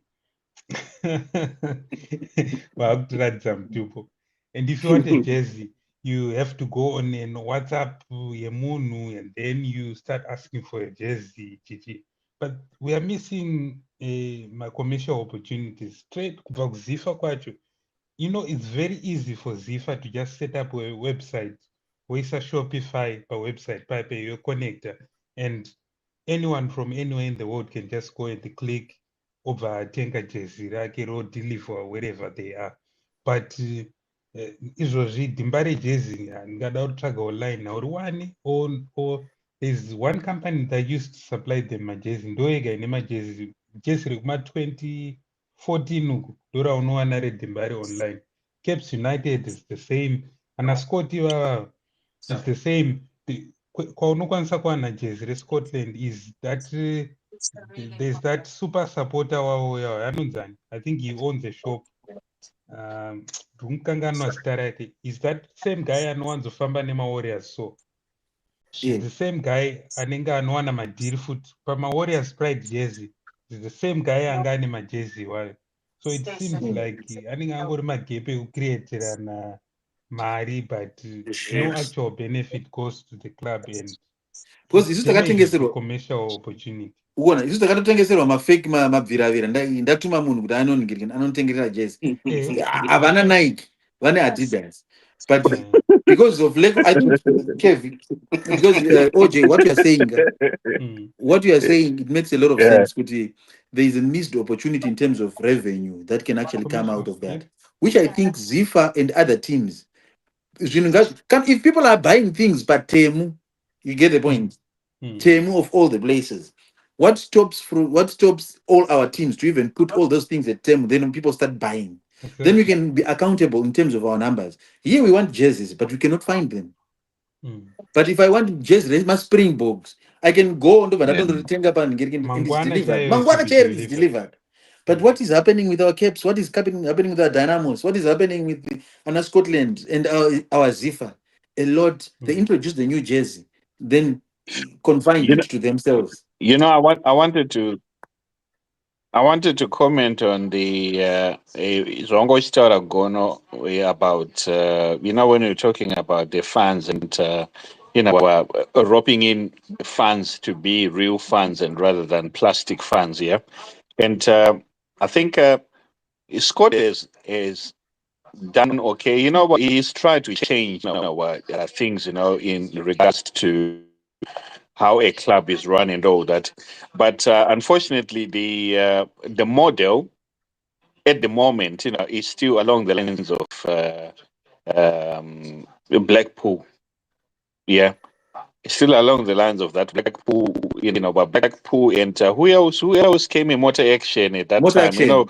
Where you can't help but but to just notice that it's your money is going to bring you people because they are definitely showing you that it's the money that matters more than the actual support of that club, and somehow it's almost like disillusioned Dynamos, Highlanders, Caps United fans, and when they say if the money was to dry up, they will just revert back, but to their clubs. So I think it's going to be a tough task, for him to actually have a fan base, because the problem is football didn't start, a few years ago when Scotland, came about.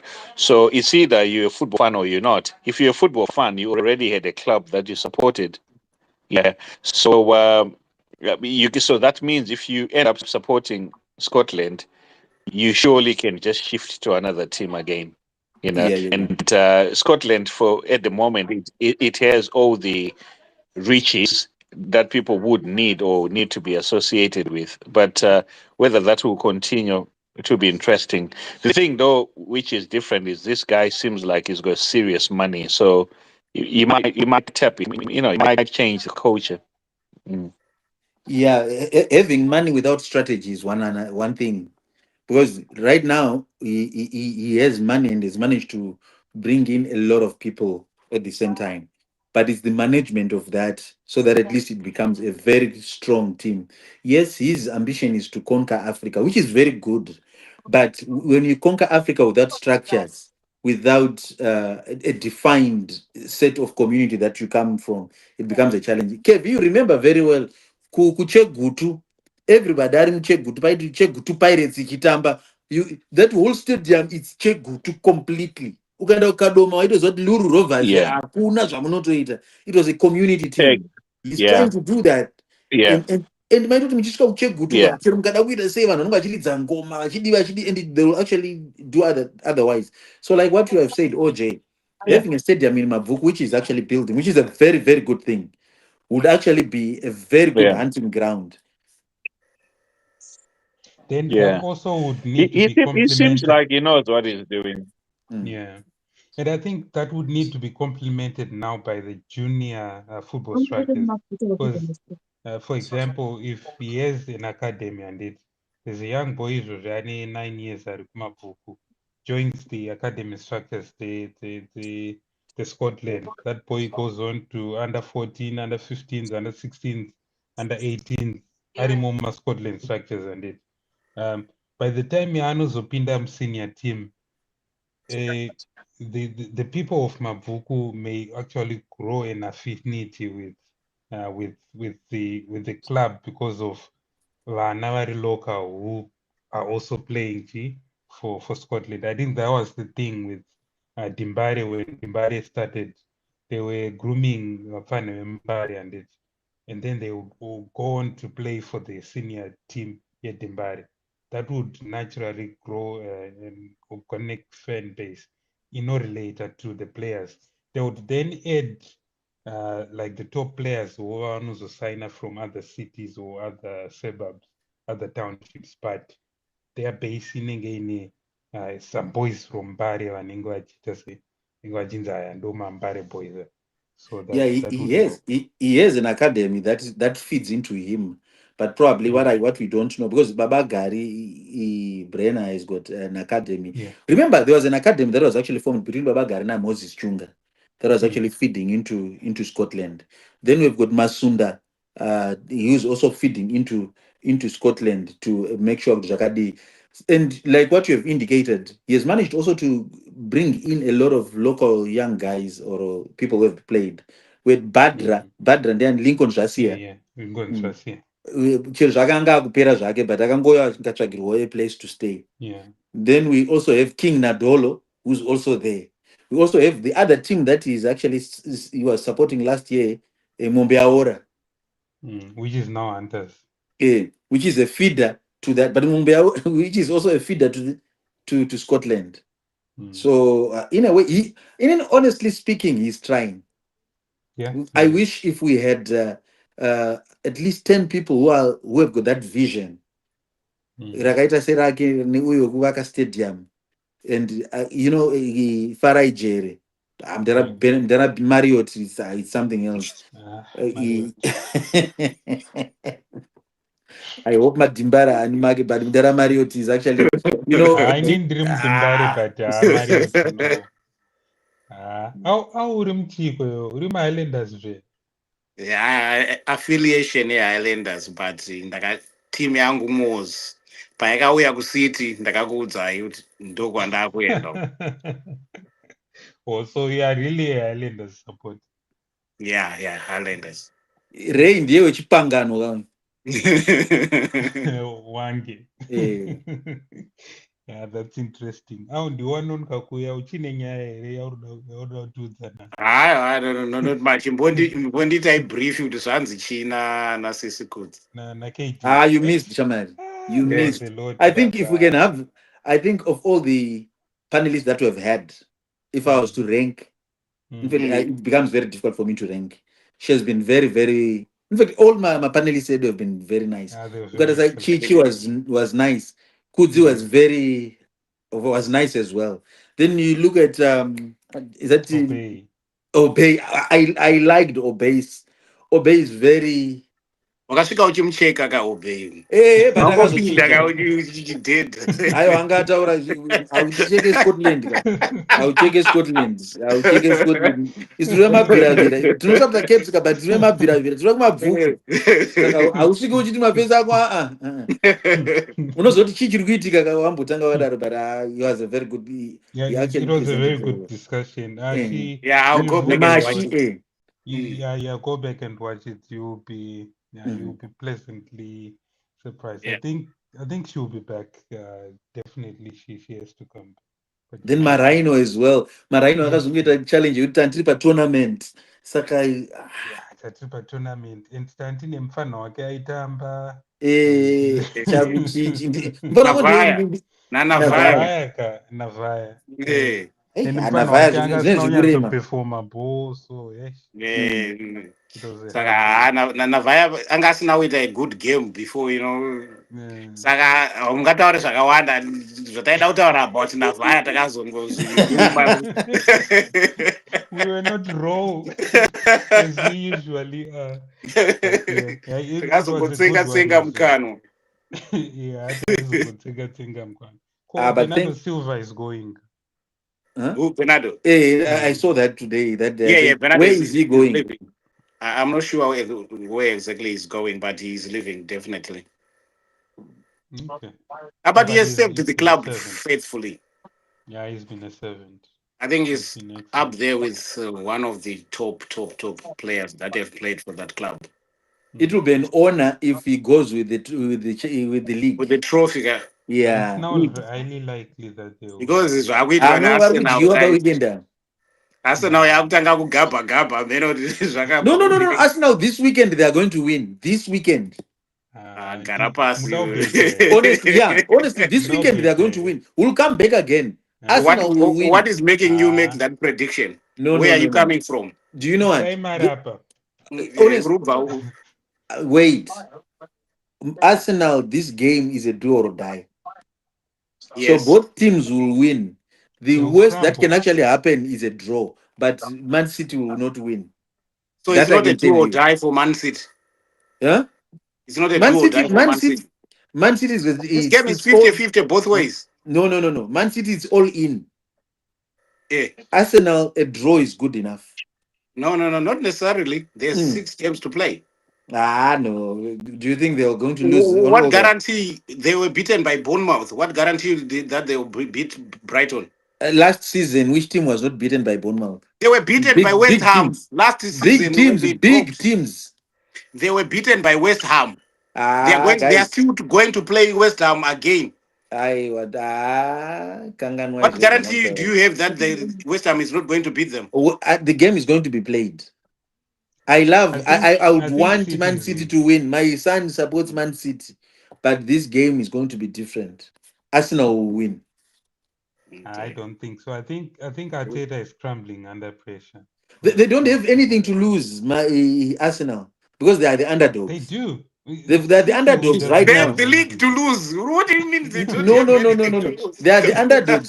They've been beaten Kappa. So now this game is going to be different. They have the league to lose. That pressure is the pressure that they can't handle.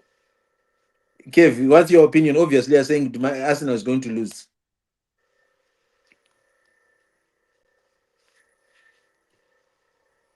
You're on mute. Both rivals. Yeah, I'm no. You know what? I hope we watch a good game. It's going to be a good game. I hope we watch a good game and one team wins and the other loses. If they lose, I can't put it past. I think Arsenal struggle to beat City. I think because the problem now is that football is not generally football is not played in one game. You factor in how you've been playing in the last 2-3 games as well, and confidence is short with Arsenal. I'm not saying that they don't come out with all guns blazing, but what I'm saying is they're going to be cautious because when when you lose certain games, you just think like if we open up, we could concede and end up losing the game. So by being cautious now, City are going to be City. City doesn't change the way they play, no matter how bad they're playing. Yeah, they're going to be in control of that match, and Arsenal are going to be a bit cautious by being a bit defensive.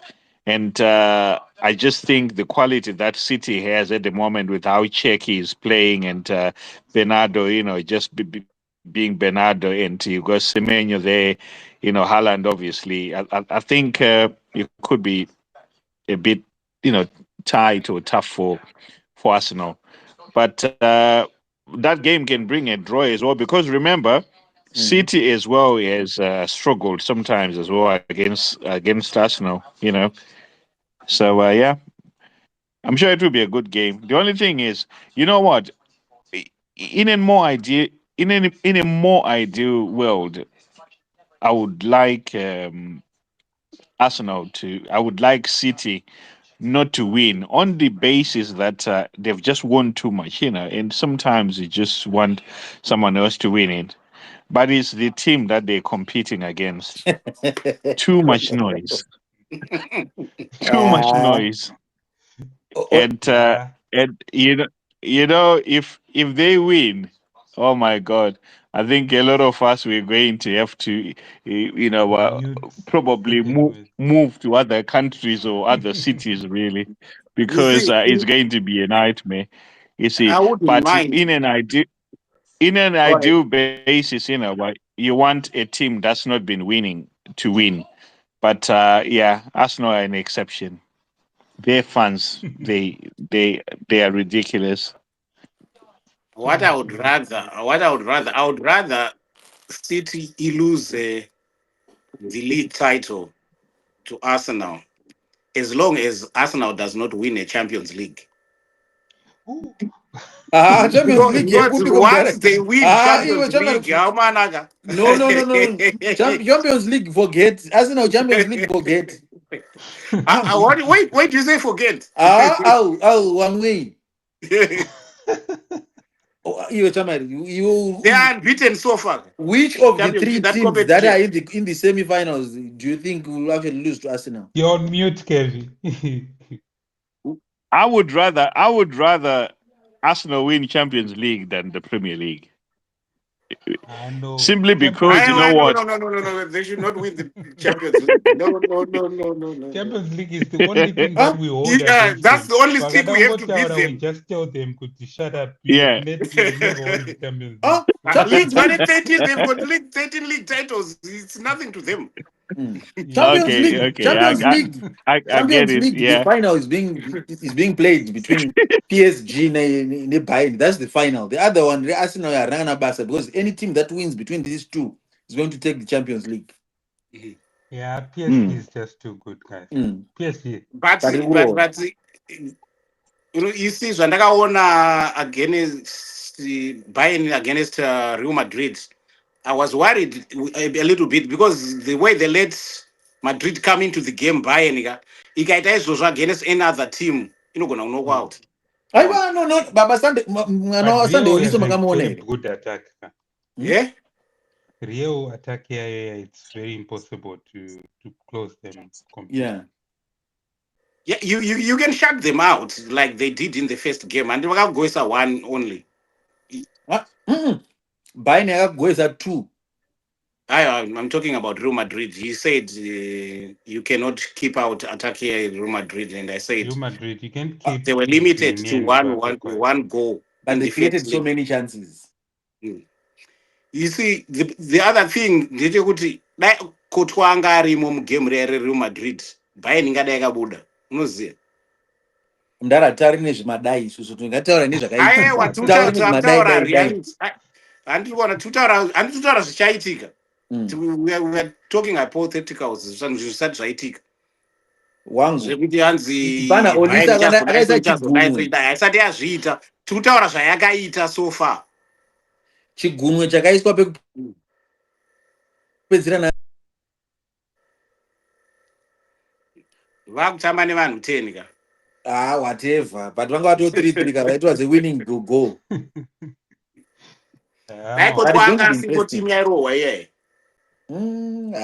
But Bayern is right now, and I like Bayern now because company, everybody they had actually ruled him out. Another thing that would be worrying would be PSG winning it, which is most likely. Like defending it. Is good. Most likely. Matambira vari kuita ka. Intensity that they work so the team. Those runs that they do, non-stop runs, they pull you out of position and then create chances in spaces on the other side, and it's just too much. You cannot cope with that for 90 minutes. And I think that's what they practice every day. Which also brings an argument. Mashi has been playing very well in French league and it.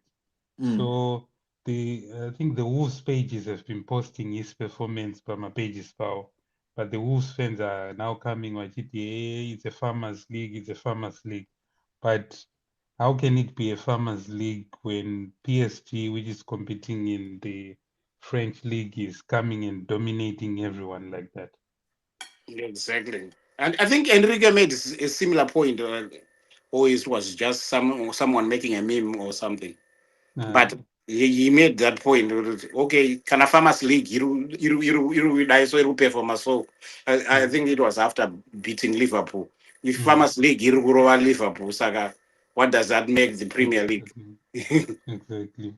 Yeah, Exactly. I think the English are just too patriotic. We're not as class Yeah, selective eyes. selective. Yeah, they're selective. Right?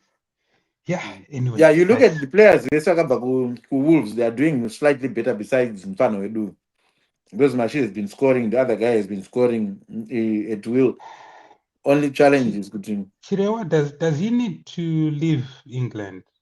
My injuries. I think my injuries again do are meet a drawback.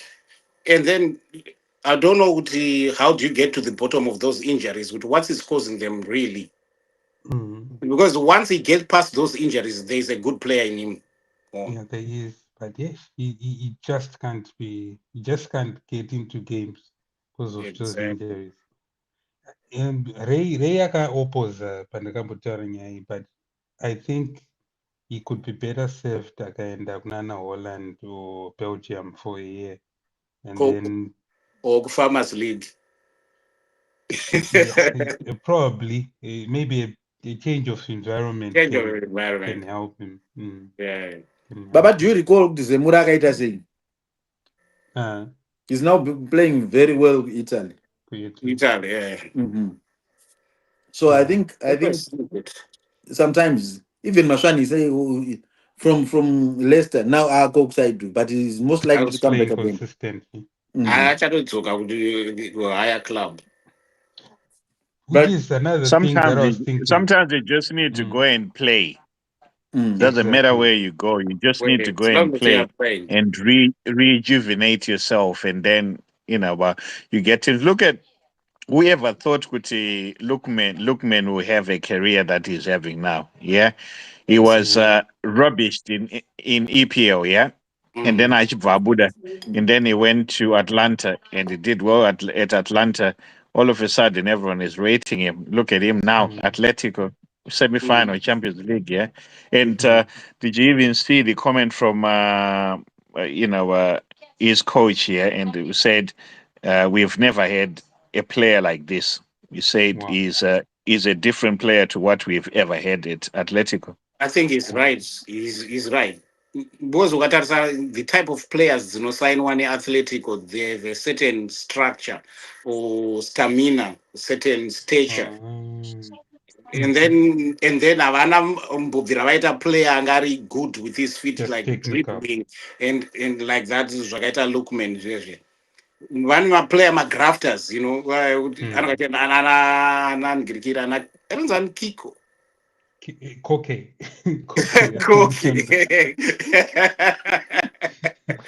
Captain, who work hard, run for each other, play as a team, defensive, hard tackling. That was their game. But almost not that type of player that as a look man. Do I'm not the team, the one in Green Arsenal, Mdara. Yes, play. Team yeah, Chironda Jeju. Tamana Atletico. That's going to war. From the coach, they shove you, they kick you, they push you around, they do everything. Ndakaticha mwana wake akanyazopinda musystem chai mwana anyazozva bhora rababa wake chairu and got one controversy and with people from Nigeria. Lookman is the best. He is far much better than Osime. In what sense? In all different profiles. Garapasi. Pese. People Baba. say that. No. People say that. Let me substantiate my facts. Let me substantiate my facts. Let me substantiate my point. Number one, what you can actually see is AFCON. Osimhen missed a lot of chances. He just runs and sometimes misses Masita chayo chayo. Number two, Lookman when he was in Atlanta with Atlanta. For final, they akatokanda 2 magobora last season. Right now, with Atletico Madrid, he has been there in finals. Osimhen's team failed to go anywhere, with Osimhen being the gunman. But Aiwa. Baba, can I So, just say, if you look at it, even Galatasaray no. anyway, it's not on Osman, because that's a team. it's a small team in terms of European Yeah. No.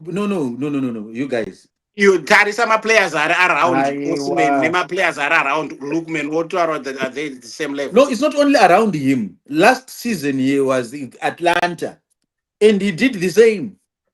He's a total player who changes the complexion of the game. Aka Simple. win what Atlanta last season.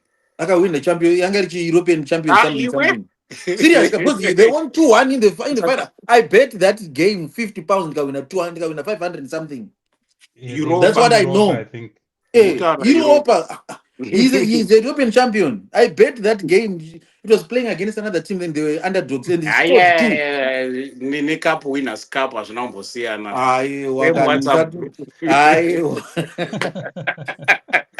Unokuona wina chani newa wina kafa ani makangula mfanane. It's a trophy from Timo. I Exactly. wouldn't compare Osimhen to Lookman myself, because number one, Lookman is more of a supplier from the wide, and sometimes now he plays as 10. He's a midfielder and a striker. Yeah, exactly. And Osimhen is Osimhen. You may think he's missing chances, but he gets into impossible positions because he's always making runs, going into positions. So it looks like he's missing chances, but he actually creates space for himself. So I don't agree. If you're a coach, who would you take, Osimhen and Osimhen without even thinking about it, without even blinking? Without even thinking. Without even blinking, without even thinking twice about it. Inzwa coach manyama Kevi. I gonna tanga umbribe. Inzwa coach manyama. What did you say? Sorry. If you have got money and there's 2 players. Lookman again. Na Osimhen.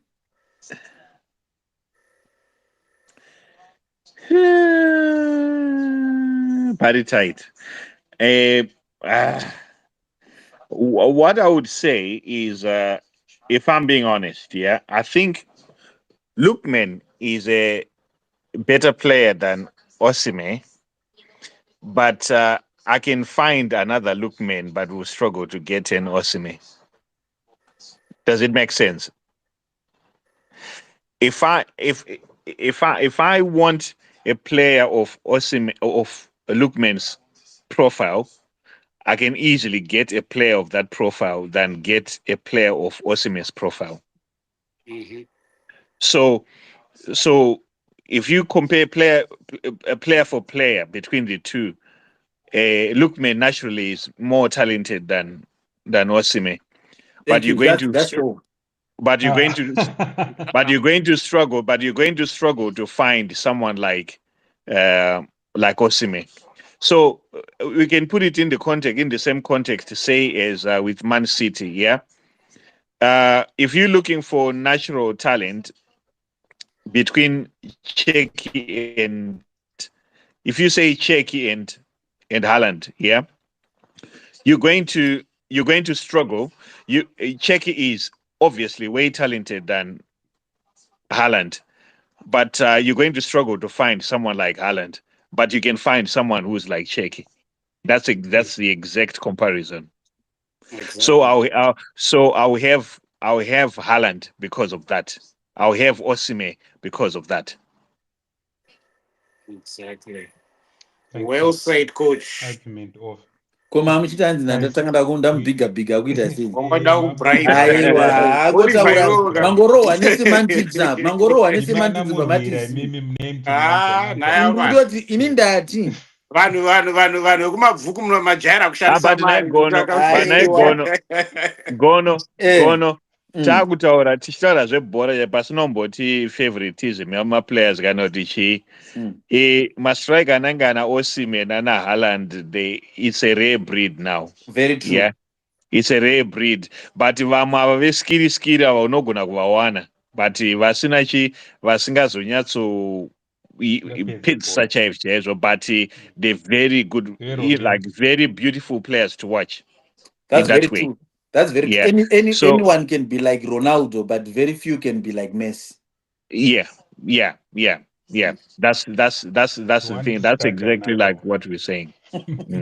Even though Udakuza Ronaldo into it, but yeah. You want to start another one? Yeah, I don't start I rest my case.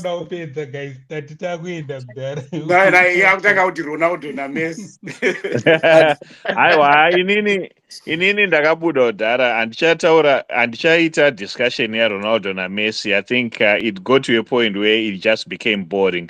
You can never compare those two. They are great in their own ways, and because you don't do what Ronaldo has done, no one can do what Ronaldo has done.